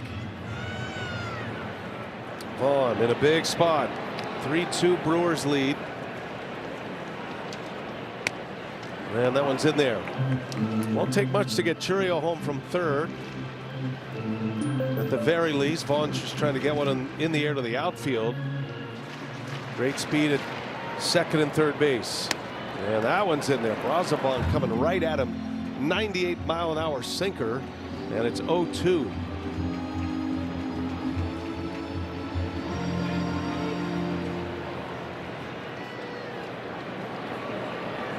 Brazoban deals it, misses. Good take by Vaughn. Brazoban with a really good changeup as well. Sinker changeup predominantly. Brewers have stranded 4 today. Even though they are 4-1 on the homestand, they've stranded 35 runners. And did he go? He did not. Just able to check that swing. That was close. Got to have 4 arms to do this. Yeah, I'll tell you, that's a gift. Might have got a break right there. 2-2 the count. There are a lot of base umpires that would ring him on that. Another one? No. First base umpire Alex Tosi. Person was closer than that last. Andy Green is making his opinion heard. Oof, yeah, probably the same one, right? Yes. Well, Mets have a reason to be upset. 3-2 now. Bases loaded. Vaughn on the ground. Double play chance here. Lindor to second. Simeon to first. Brazoban gets out of the inning. 6-4-3 double play, and the Brewers cannot cash in from a bases loaded, nobody out situation. Here comes Ashby. We go to the 6th. That's all. Milwaukee Brewers baseball is presented by Potawatomi Sportsbook. Bet above the rest. And by Prevagen. Prevagen, made for your brain. Now the Brewers lead 3-2. They have had a chance to bust this one open. They have stranded 6 thus far. Gruber Loftus's 1 call, that's all call to the pin. Logan Henderson goes 5. Rock. Now it's Aaron Ashby. Yeah, Ashby last pitched on Sunday against the Marlins, tossed a scoreless 8th inning, couple of hits, a strikeout on his card, a 343 earned run average. Look at the strikeouts for him, 78 of them in less than 60 innings of work. Bo Bichette will lead off. Carson Bench to follow, then Jorge Polanco. Two lefties and a switch hitter to follow Bichette. You don't necessarily use Ashby for matchups, but every pitcher typically has a lane until you get to the closer's role, and this is a good spot for Ashby in the middle of this order. A-list reliever here at Aaron Ashby. He's the wins leader. And Terang able to fetch it. What a jump Terang got. A quick burst and a diving catch on a soft liner. Well, you know he can go up the middle and make a play, and now he shows you he goes into the hole over there. Able to haul it in, keep it in the glove as he hits the ground. It's always important for that glove with the ball in it to hit the ground before the elbow. Keep it from bouncing out. One away. Here is the lefty Carson Bench. 0 for 2 today against Henderson.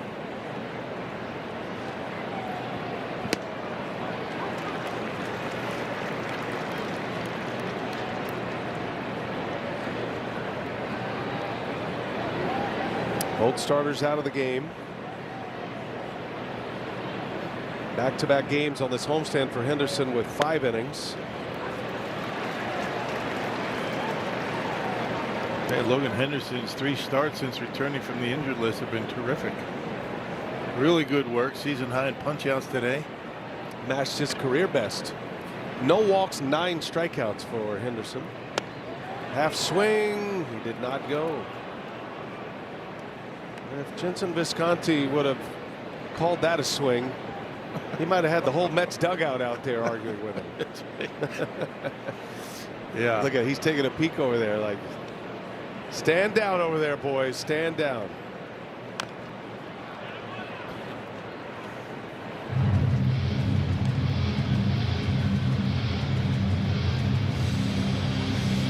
If you think about it, I think the Brewers would have rather had Vaughn go down on strikes on that check swing than hit into a double play. Yeah, did him a favor. Yeah. That shouldn't be complaining. 1 ball, 2 strikes. And just got a piece of it.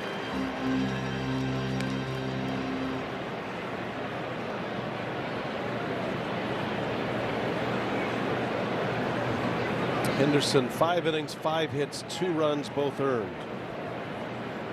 Got a chance to go to 4-1 if the Brewers can hang on without surrendering the lead. It's been win day for the Brewers when Henderson's been on the mound in his brief career. Today was his 13th start. In his previous 12 starts as a Brewer, the team is 10-2. Henderson 6-1. There's a big yacker in there. A strikeout for Ashby. Just locked up Carson Bench.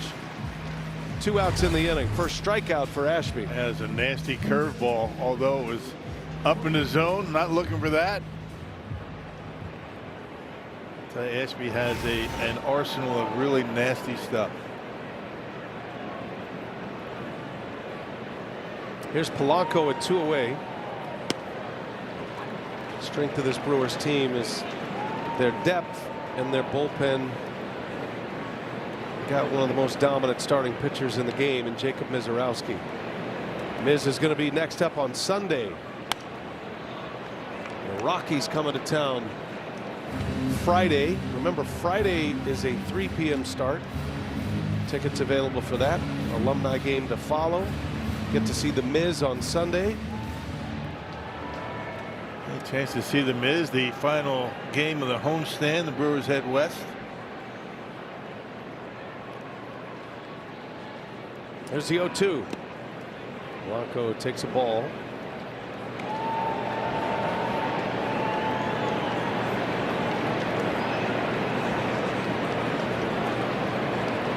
Ashby tried to make it a 3-up, 3-down inning.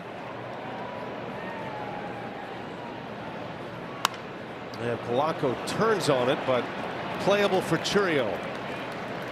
And Aaron Ashby retires the side in order with a strikeout.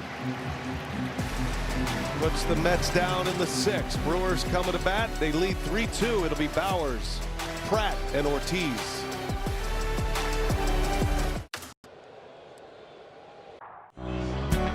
A great opportunity tomorrow night to join Sal Frelick and the Brewers for an unforgettable night in Milwaukee at the New Fashion, benefiting Best Buddies International and their mission to create opportunities for individuals with intellectual and developmental disabilities. This event will feature interactive games, a silent auction, great food and drinks, sponsor activations. There'll be meet and greet opportunities as well. A lot of the Brewers players are expected to be there along with Sal, so should be another fun night. Again, that's tomorrow night. Great cause, Best Buddies International. Sal has been a longtime partner with Best Buddies. Here's Jake Bowers. Thank you, Sophia. He skies one into center, left center, easing over, and Bench makes the play for the out.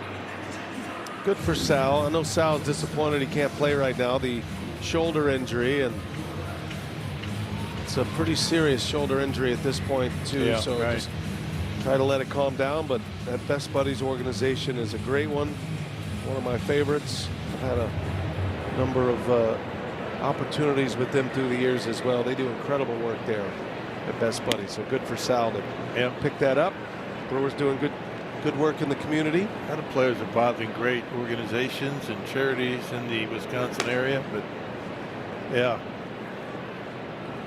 players' day off, and they're going to be helping the community. Good for them. Cooper Pratt with one away. Got a lot going on this weekend. The screening of the new film Uke is tonight. Be in theaters in the Marcus Theater Group. I think there's 40 theaters around over the next 2 days. We got to make plans to go see that. Got the Friday 3 o'clock game with the alumni game after against the Rockies. Got Miz going on Sunday. Brewers will then hit the road, and one of 2 West Coast trips for the next 2 road trips. And that'll be it for West Coast trips in the regular season, which is good on the travel schedule in those last 2 months of the year. In this case, last 6 weeks of the year, but Brewers will gladly take the short travel. Brewers already have a great travel schedule just because of where they are in the Midwest. I think only the Cubs have fewer miles than the Brewers. Pratt bounces to second. Simeon for out number 2. Joey Ortiz got 2 hits. He's in our Toyota drive of the game with an assist from Brett Beatty in right field. Kind of misplayed this one into a triple. It drove in 2. Came with 2 outs in the 2nd inning. Put the Brewers in front. Difference in the game. The only 3 runs the Brewers have been able to muster here in the 2nd inning.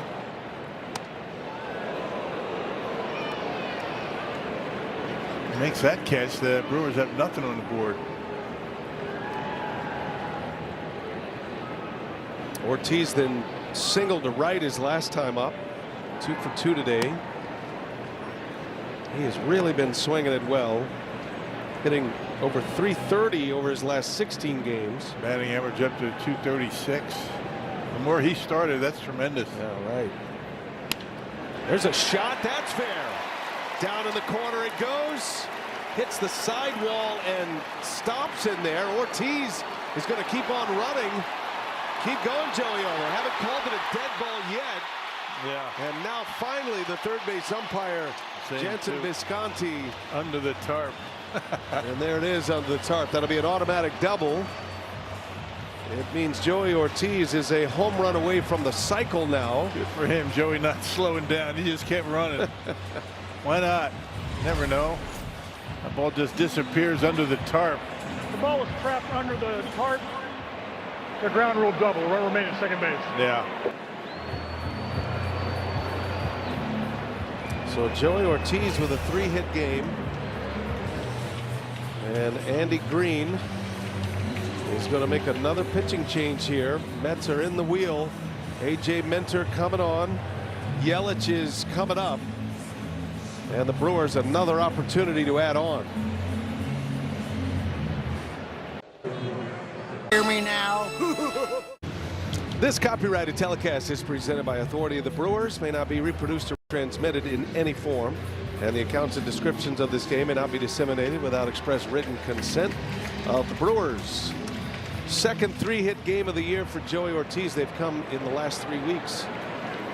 In scoring position, A.J. Minter facing Christian Yelich with 2 outs, and Yelich a swing and a miss. Cut fastball is the pitch for Minter.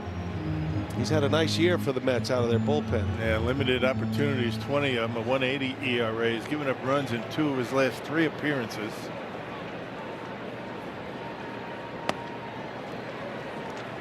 Yelich drove in a run with an opposite field single in the 2nd inning. That was off Christian Scott. Mets starter went 3 2/3 innings with 3 earned runs. He pitched better than that line. 1-1. Yelich, center field. That is way back there. Ewing on the run, and he cannot get it. Takes a huge bounce in to score Ortiz. Yelich on his way to 3rd, and he's in there. An RBI triple. Christian Yelich makes it 4-2 Brewers. How about that rope? A fastball out over the plate, and he nearly hit it out of here. 2 outs, nobody on. Double, triple. The Brewers able to add on. How about that swing by Yelich? Beautiful level swing. No chance for Ewing to go back and grab that one. Misplayed it off the wall, and that's what allowed Yelich to get into 3rd base. Big 2-out RBI for Christian.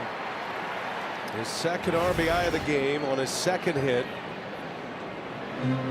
2nd triple of the year for Yelich, and 2 triples today for the Brewers. Ortiz and Yelich. Jackson Chourio hoping to add on here with Yelich 90 feet away. And Jackson's due. Had a single his last time up on a little flare that went over the head of Lindor. He made a valiant effort with a last-minute leap, went right off his glove, and maybe that flare will get Chourio dialed in here. He's due to launch one. Late on it, and it's no balls and 2 strikes. Led the game off yesterday with a base hit up the middle. Ball hit the bag. Ended up being a base hit. Chourio's last home run was on the 4th of July at Arizona. 0-2 the count. And just missed it. Got jammed a little. And that will retire the side, but Christian Yelich comes through with 2 outs. All 4 of the Brewers runs coming with 2 outs in this one. 4-2 Milwaukee as we go to the 7th inning.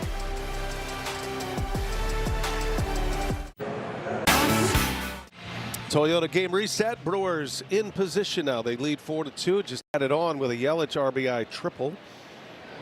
Marcus Semien, the lone homer for the Mets, came in the 2nd. Logan Henderson pitched well. 9 Ks, tied a career high. Aaron Ashby's back out for his 2nd inning. Former Brewer Tyrone Taylor makes his first appearance of this series. He has been red hot at the plate, but cannot get himself in the starting lineup with 3 right-handed starters scheduled to face the Mets. The always lovable Tyrone Taylor. He's still one of our favorites. Yeah. He's got a lot of friends over there in that Brewers dugout.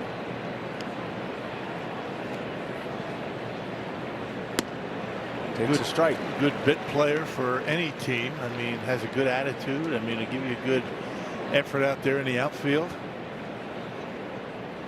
7 home runs on the season. A swing and a miss. Ashby with a changeup. Buried that changeup. Taylor strikes out. Ashby picks up his 2nd K.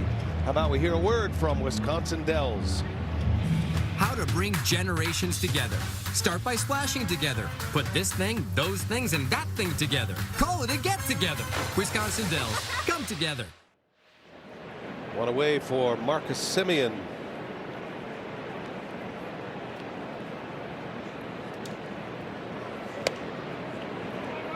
Semien with 2 outs in the second inning. He's down 0-2 in that second inning against Logan Henderson. Got the count full, and then he homered. His 10th of the year. Put the Mets on the board first today. Brewers quickly answered with 3 in the second.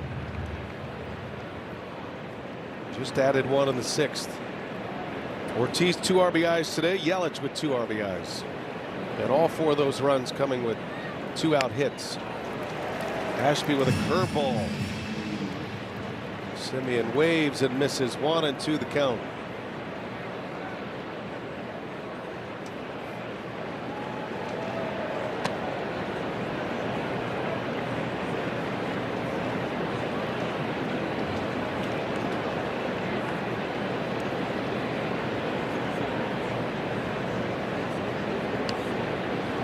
It's a bridge inning here. If Ashby can get through this 7th, you're set up with Uribe and McGill to get to the finish line if needed.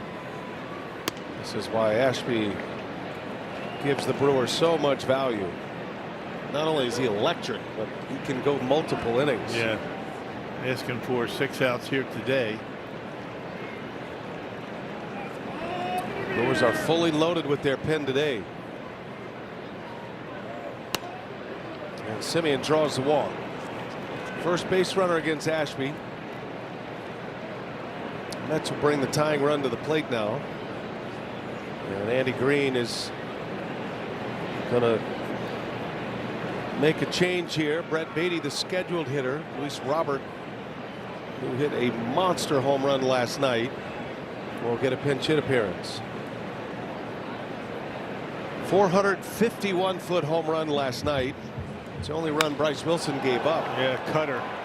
He hit it a ton. Won't see many go up there. Robert just coming back from 3 months on the IL with a back strain. Just his 3rd game back. He's got the kind of power to tie this game with 1 swing. But he's got a lot of swing and miss in him as well. Scouting report from pitching coach Chris Hook. Ashby's also a pitcher that gets a lot of ground ball double plays with his power sinker.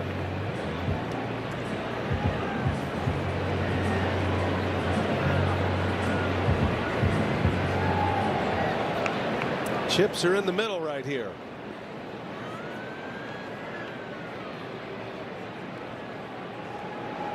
One away, runner at first. That was by him. That's where you want to pitch him. Hard stuff inside. That cutter he hit off of Bryce Wilson right down the middle, that middle speed velocity.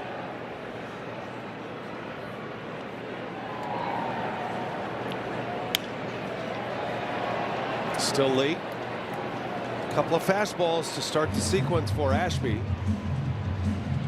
And Robert wants a timeout.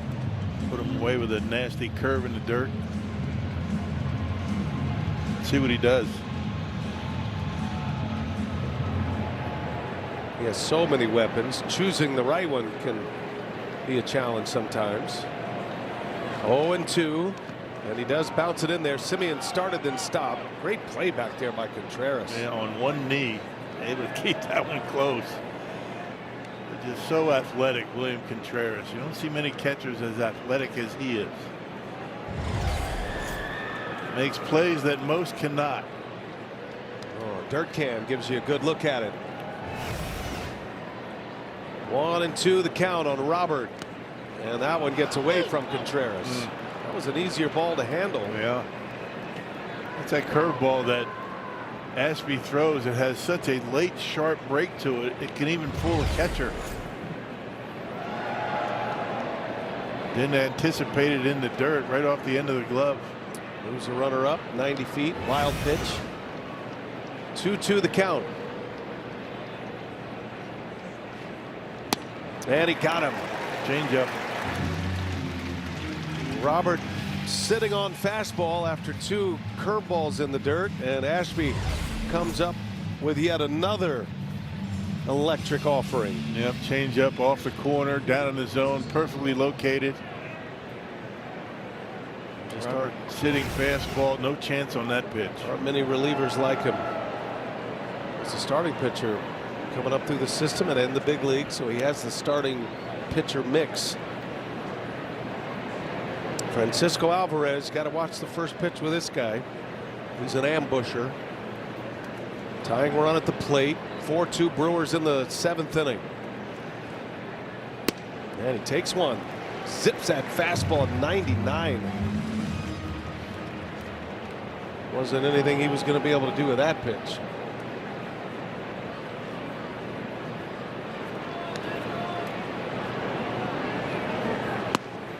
Oh, and 2 the count. Change up again. He's had that one dialed. Change up at 92. Yeah. Interesting that Alvarez has been better against right-handers than lefties this year. 0-2. Ashby rings the bell. Pitcher's called a strike to catch, the hitter challenging. Alvarez cost him a challenge. Gonna lose it From the catcher position earlier, Nope. and he is going to erase the Mets challenges. Confirm the strike. New York has no challenges remaining. The rest of the game, he strikes out. Ashby strikes out 3 in the 7th. Gets 6 big outs in this game. Puts up 2 zeros, and the Brewers still lead at 4-2.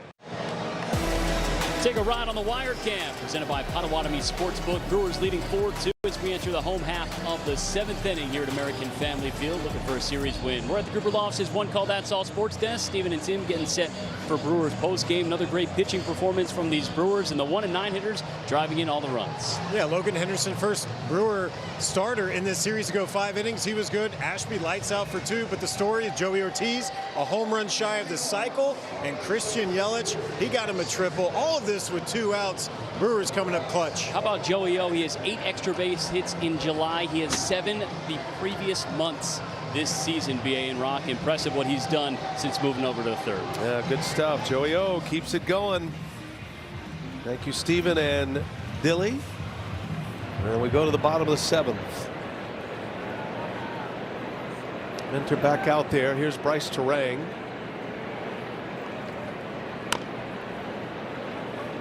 Terang with a hit off a lefty in the 5th. Got Perez for a single. Tyrone Taylor stays in, plays left field. That moves Benj over to right field. And Torrens, the number 2 catcher, is at first base for Jared Young.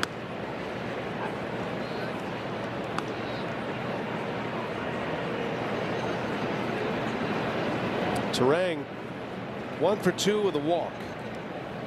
Had his 18-game on-base streak snapped last night, but on base twice here today.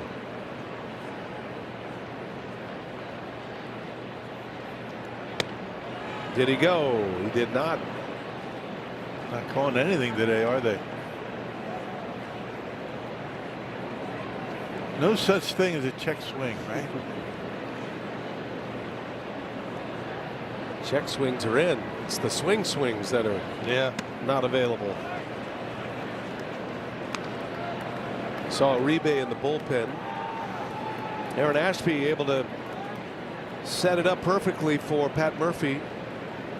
2 scoreless innings, strikes out 4.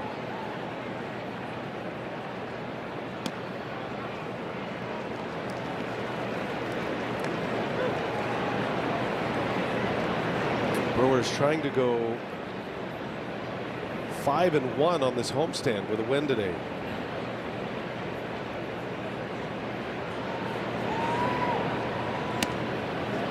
And Terang draws the walk. Second walk of the game for Terang. He's aboard to start the 7th. Well, check out today's time of the game winner. It's the Etcetera Bar and Grill in Oconomowoc. They call the Brewers by 10 o'clock tomorrow. They get 40 tickets to a Friday night game in the Miller Lite Beer Pen. It's offered courtesy of the Tavern League of Wisconsin.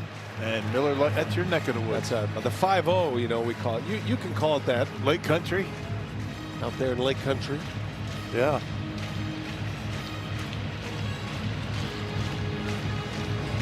Trumpet sound for William Contreras. I think Alvarez behind the plate having some problems with his glove. He's good now. 4-2 Brewers lead. Contreras rewarded with an infield hit his last time up. That was that bouncing ball to third. Interesting scoring decision. That one's on the ground. Lindor over, flips it, and they get the out at second base. Good play by Lindor and Simeon. I guess not a scoring decision, but by the rule book, you're credited with a base hit in a situation like that where a runner beats it at second base. Not on this occasion. Yeah. Terang's hustle got him that hit in the fifth. Good play by Lindor. Yeah, I mean, good play by Lindor. Not a very good flip. They might have had a shot at two.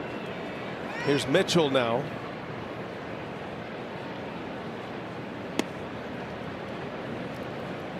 No challenges left for the Mets. That could be important, you know, based on what's been going on today. How many challenges there have been.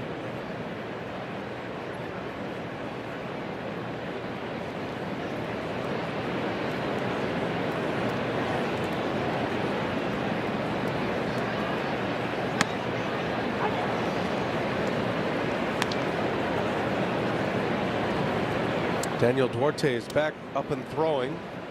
He was warming up a few innings ago.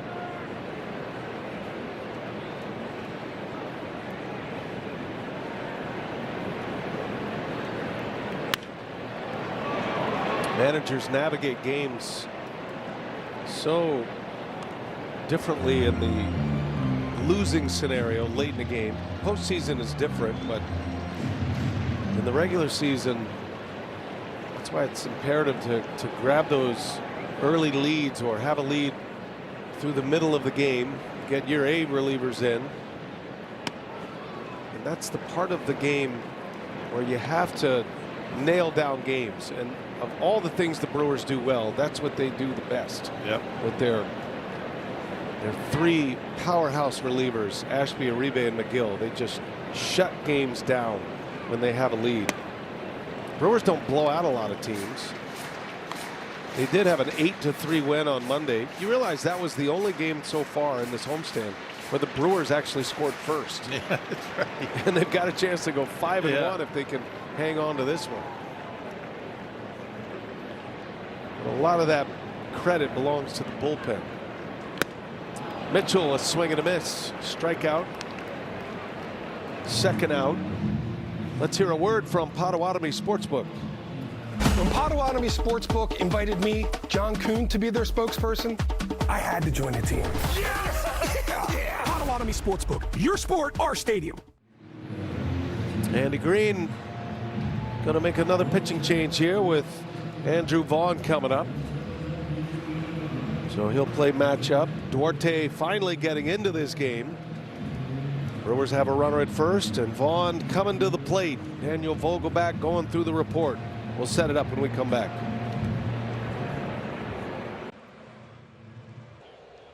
Melody Trader Plus. Brewers lead 4-2. Joey Ortiz having a big game. He is a home run away from the cycle. A couple of RBIs. Yelich with 2 RBIs on two out hits, a single and a triple. 2 outs here in the 7th with Contreras at first. Daniel Duarte will get Andrew Vaughn. Hadn't pitched his 14th. That was against the Braves. Inning and 2/3 scoreless. Hasn't allowed a run in his last 3 appearances. That dates all the way back in June and May. And those are his 3 big league appearances. Vaughn takes a strike.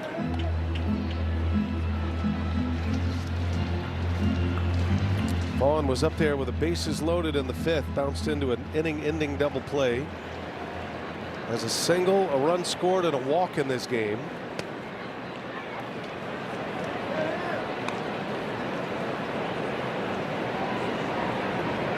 Brewers have 9 hits. They've stranded 7. Feels like a more lopsided game than it is. The Brewers have been knocking at the door plenty. Yeah, 3 hits with runners in scoring position today, actually 4, including that infield single that Contreras was credited with.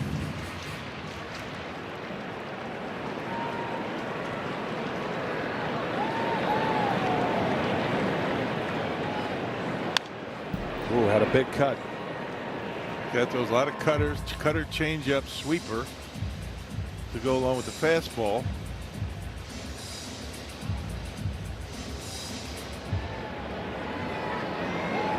Daniel Duarte. 1-2, and a swing and a miss. He got him. Vaughn strikes out. Inning is over. We go to the 8th. Brewers lead 4-2. Here comes Abner Uribe.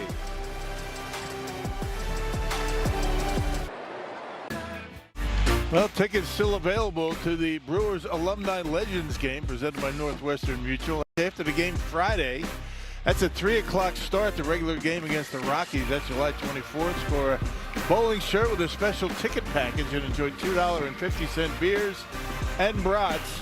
Grab your tickets to learn more at brewers.com/legends game. Be here and cheer on your legends of Brewers past. Abner Uribe. He'll get this 8th inning. Tight game here. Brewers feeling like they have had a number of chances to open this one up, but it's going to require some lockdown pitching in the bullpen to get to the finish line. Yeah, Abner's been terrific. He's only allowed 2 earned runs in the last 24 1/3 innings. Saw him last on Saturday against the Marlins. See Bauer's in at first now. Lara comes into the game to play right field. Vaughn is out. A.J. Ewing leads off. Ewing with a couple of hits in this game, including a double his last time up. All 3 of those at bats against Logan Henderson, who's in line for the win. Chance to go to 4-1 in his 8 starts in the big leagues this year.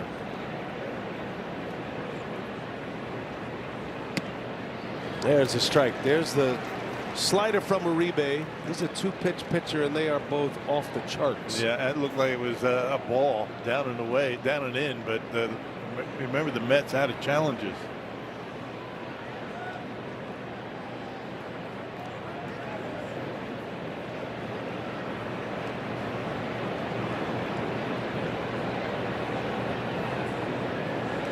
The 1-1.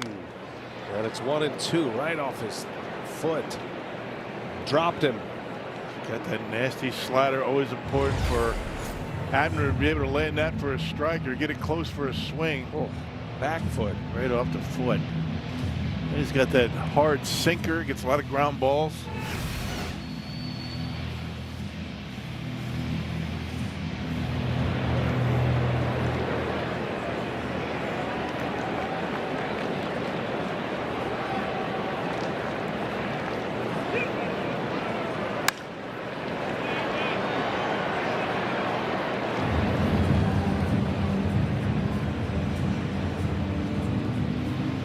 Down toward the middle or latter part of this batting. Remember, Juan Soto available on the bench. Yeah, I'll be curious to see if they use Soto today. Could be like a full day off. There's a bell ringer. Slider. Looks like it may have been off the plate as well, a little bit low, but again, no challenges. And Uribe expanding that zone of home plate umpire Andy Fletcher. A strikeout. And framing is always important in situations like this when the opponent does not have a challenge. Make those pitches look good. You might get a call, and he did. Here's Lindor.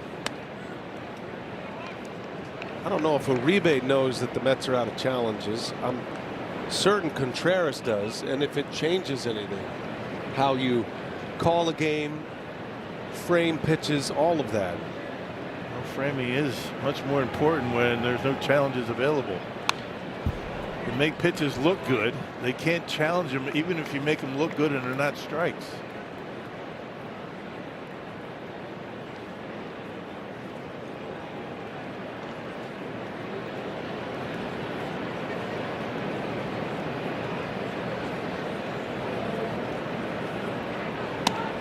don't know if it's important for a pitcher to know that there are no challenges remaining for the opponent, but very important for the catcher to know that. Yeah.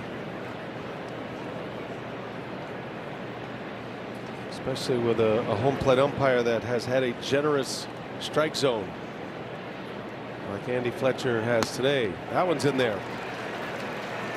A lot of sliders so far.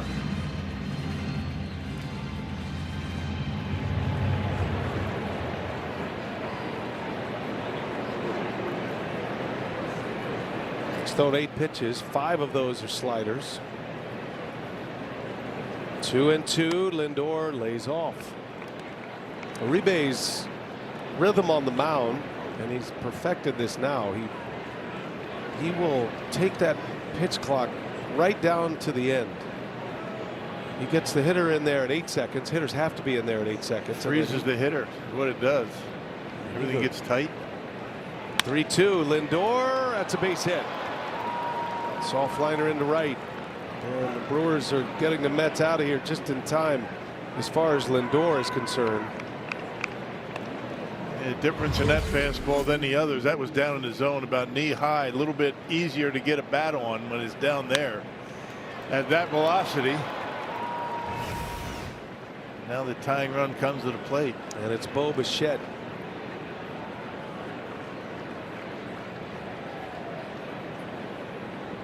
Bichette, infield hit in the first. 1 out of 3. Hit that soft liner that Terang made a diving catch on his glove side. Took a hit away from Bichette. He's had a right field stroke this entire series. Brewers set up for a double play ball. Uribe gets ground balls when he's right. There's a strike. And another one that, according to the K zone, is out of the box. Yeah. 2 for 2 against Uribe as Bichette in his career as a Blue Jay. That one's in there. Knee buckler. See you later. Back to the slider and a backwards K on Bo Bichette. 2 outs in the inning. 2 called strike 3s for Uribe in this inning. That one right down the middle, probably looking fastball. Brewers pitchers have racked up 15 strikeouts today and only 1 walk. The only walk was Aaron Ashby last inning. 2 outs. Here's Benj.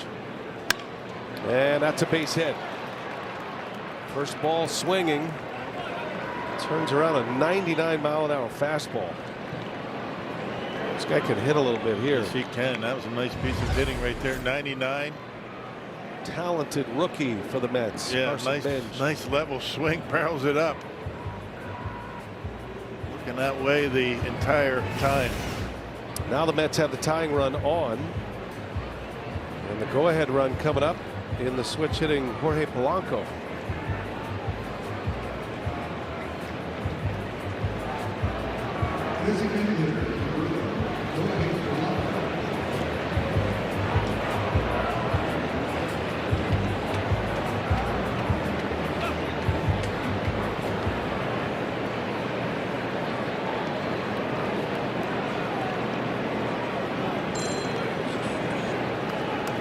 Two on, 2 outs.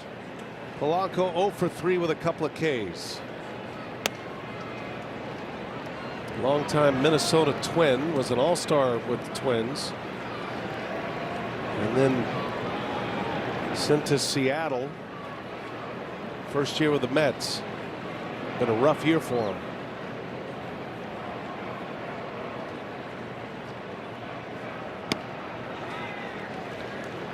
It's a challenge. Ball, catcher's challenging. Contreras gets the challenge here, and that's a strike. I didn't see him go to his helmet right away, just kind of a quick, but he could definitely see him say challenge. This has not been a very good day for Andy Fletcher, to say the least. I got 6 challenged calls today, 5 overturned. 1-2 the count.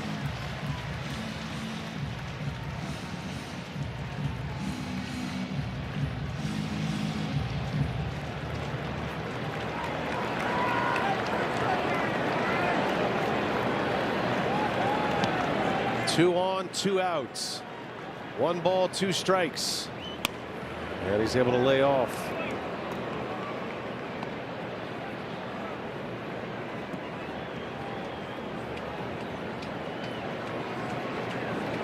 Polanco missed nearly 3 months with a wrist injury.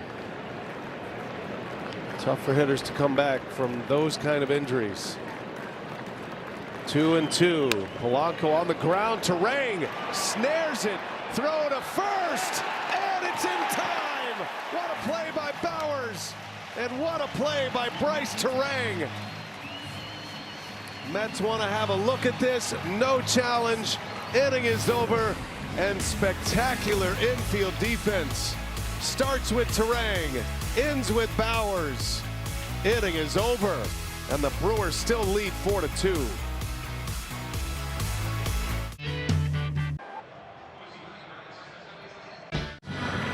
Brewers lead 4-2, coming right down to the finish line here this afternoon as we go to the bottom of the 8th.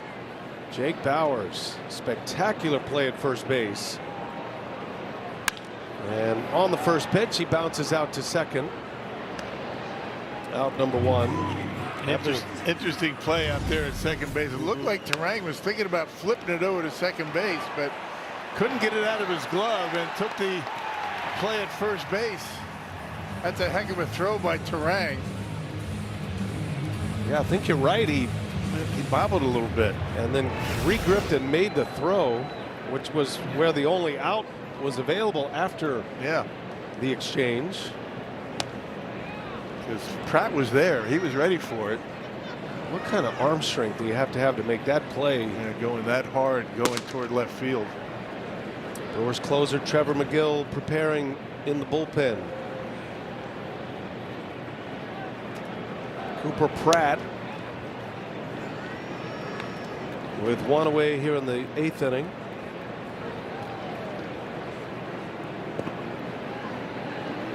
Turang looking at the tablet.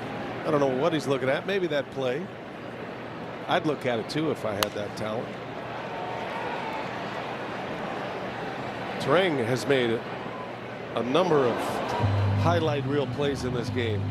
That diving catch on Bo Bichette, the one that finishes off the inning. If he throws that away or doesn't make a play, who knows where that inning is headed.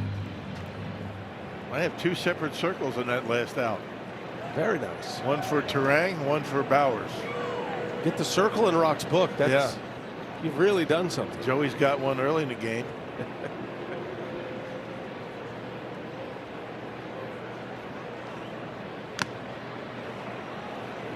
Takes a lot to get the circle. You know, after all these years, my expectations are pretty high. I know. You've seen a lot of baseball in your life. Yeah. Seen a lot of very good defensive plays, but 3 of them particularly today.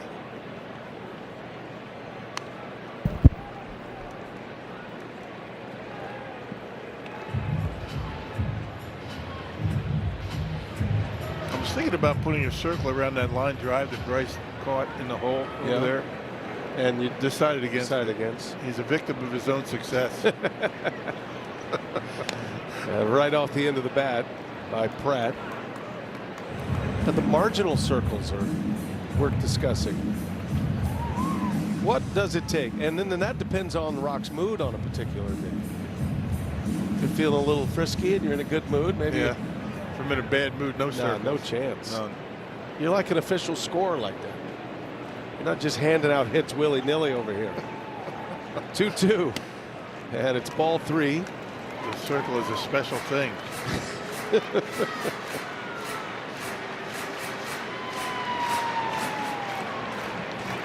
Joey Ortiz due next. We're on Cycle Watch with Ortiz. Pratt into right field. And the second out of the inning. For every Brewers RBI, the Northwestern Mutual Foundation is funding 5 hours of childhood cancer research. Northwestern Mutual and the Brewers proud to partner in curing childhood cancer. Ortiz is announced and gets a big hand. He's had a big game. 3 hits, 2 RBI triple, a single, and a double. He hit a 3-run homer against the Mets on Monday. Brewers have not had a player hit for the cycle since Christian Yelich, who's got the last 3. That was back in 2022. Yelich on deck.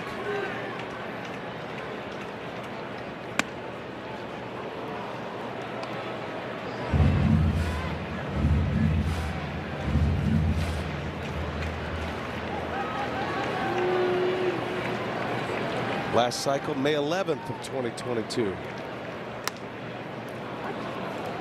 It's still wild to me that Yelich has had 3 cycles and they've all come against the Reds. Isn't that something? 2 of them came in the same year. Yeah. 2018. 1-2 to Ortiz. And did he go? He did not. No need to run. A friendly check swing first base umpire, Alex Tosi.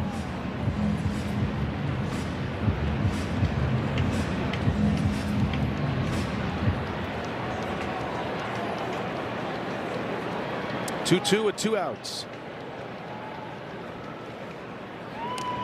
And now 3-2.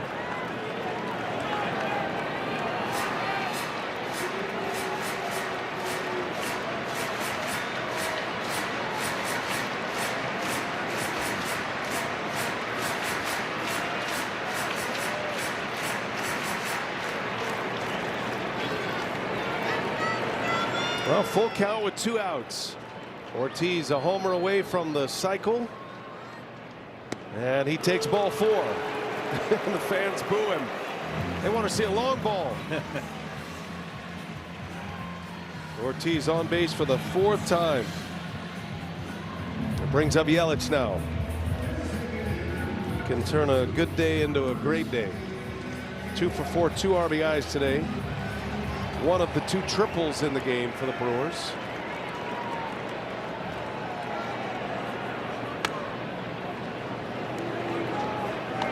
Brewers have had 2 triples or 2 or more triples in a game twice coming into today. So this is the 3rd occasion they have had at least 2 triples.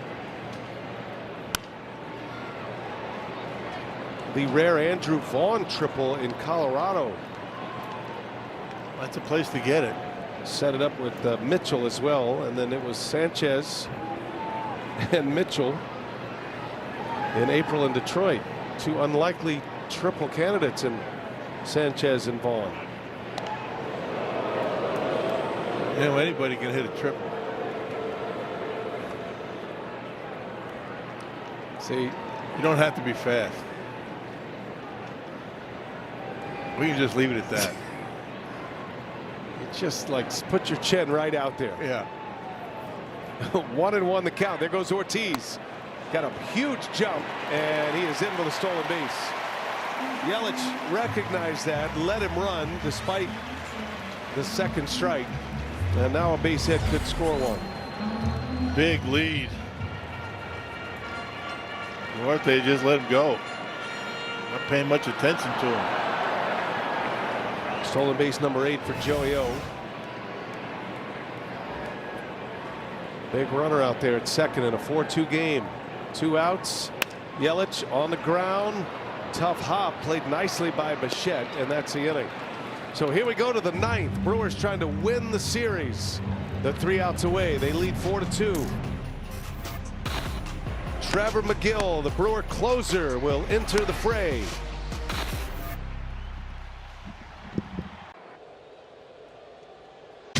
Michelin, motion for life. I'm ready for you.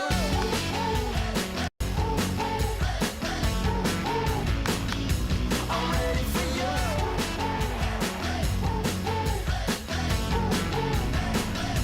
I'm ready for you.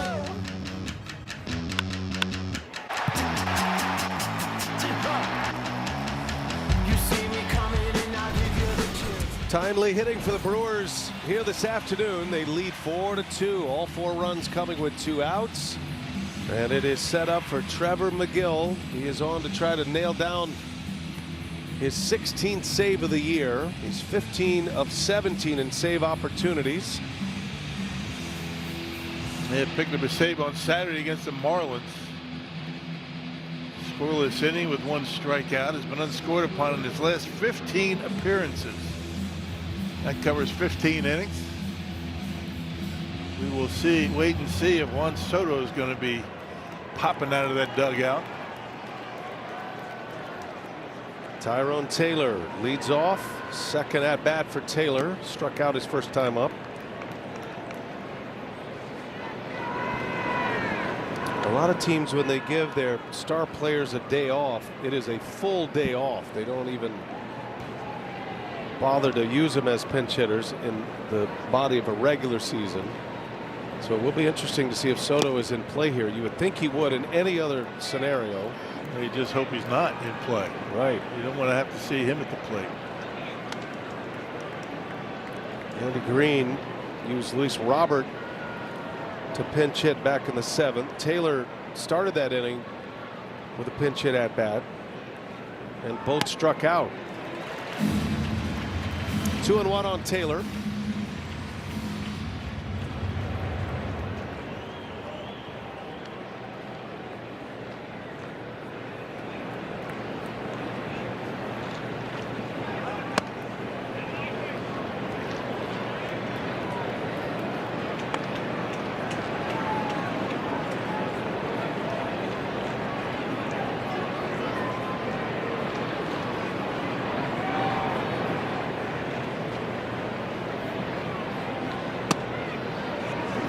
And it's a leadoff walk. I don't want to see that. Tying run immediately comes to the plate as McGill walks Taylor.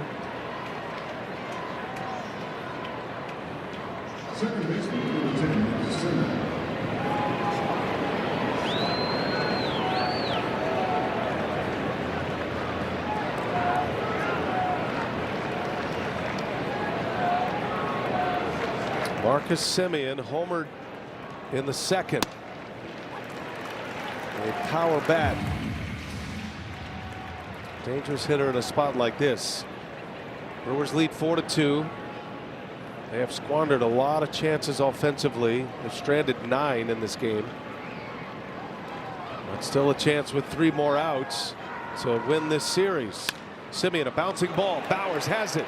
And Bowers goes to the bag. Good idea.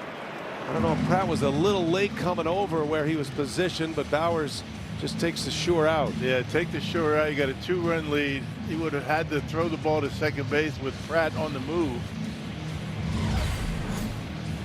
1-run game, you take the chance, you go to second base, but get the sure out. Saw Taylor create his running path in the grass.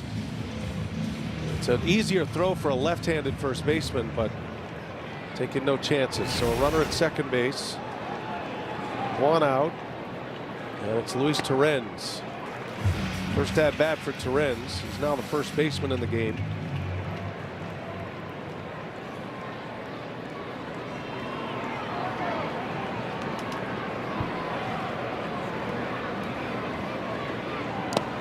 I would guess that Soto is not available today, because if you were going to use him, this would be the spot right here.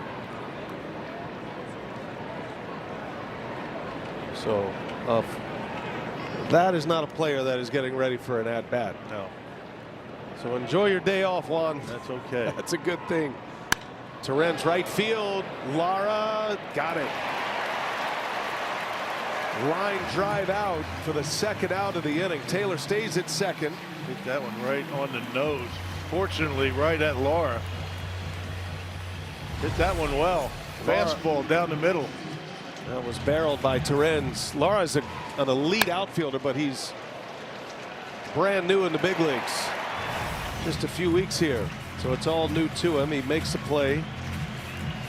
And the Mets down to their last out, Francisco Alvarez. This guy's got some power. McGill has not shown the ability to throw the curveball for a strike yet.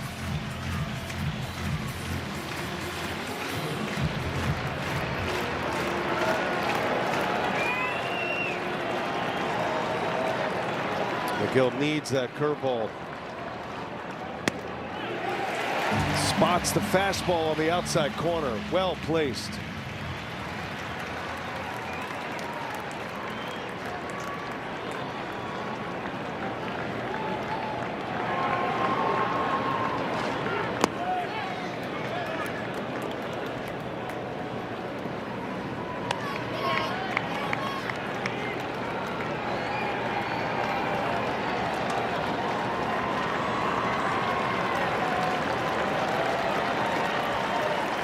One ball, one strike.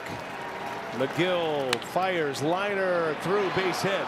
Taylor around third. He is going to score. The throw comes into second, and the Mets are within a run. First run Trevor McGill has allowed since June 5th. And it was on a curveball. I mean, had to go up there and look for a curveball when he hadn't thrown one for a strike. Although it was a hanger, it was up in the zone, and Alvarez hit it hard. After 3 strikeouts, comes up with a big base hit. McGill had gone 13 scoreless outings. Gives up an earned run here, but the save still in front of him. Tying run now at first. Top of the order, A.J. Ewing. Ewing 2 out of 4. Uribe struck him out last time up.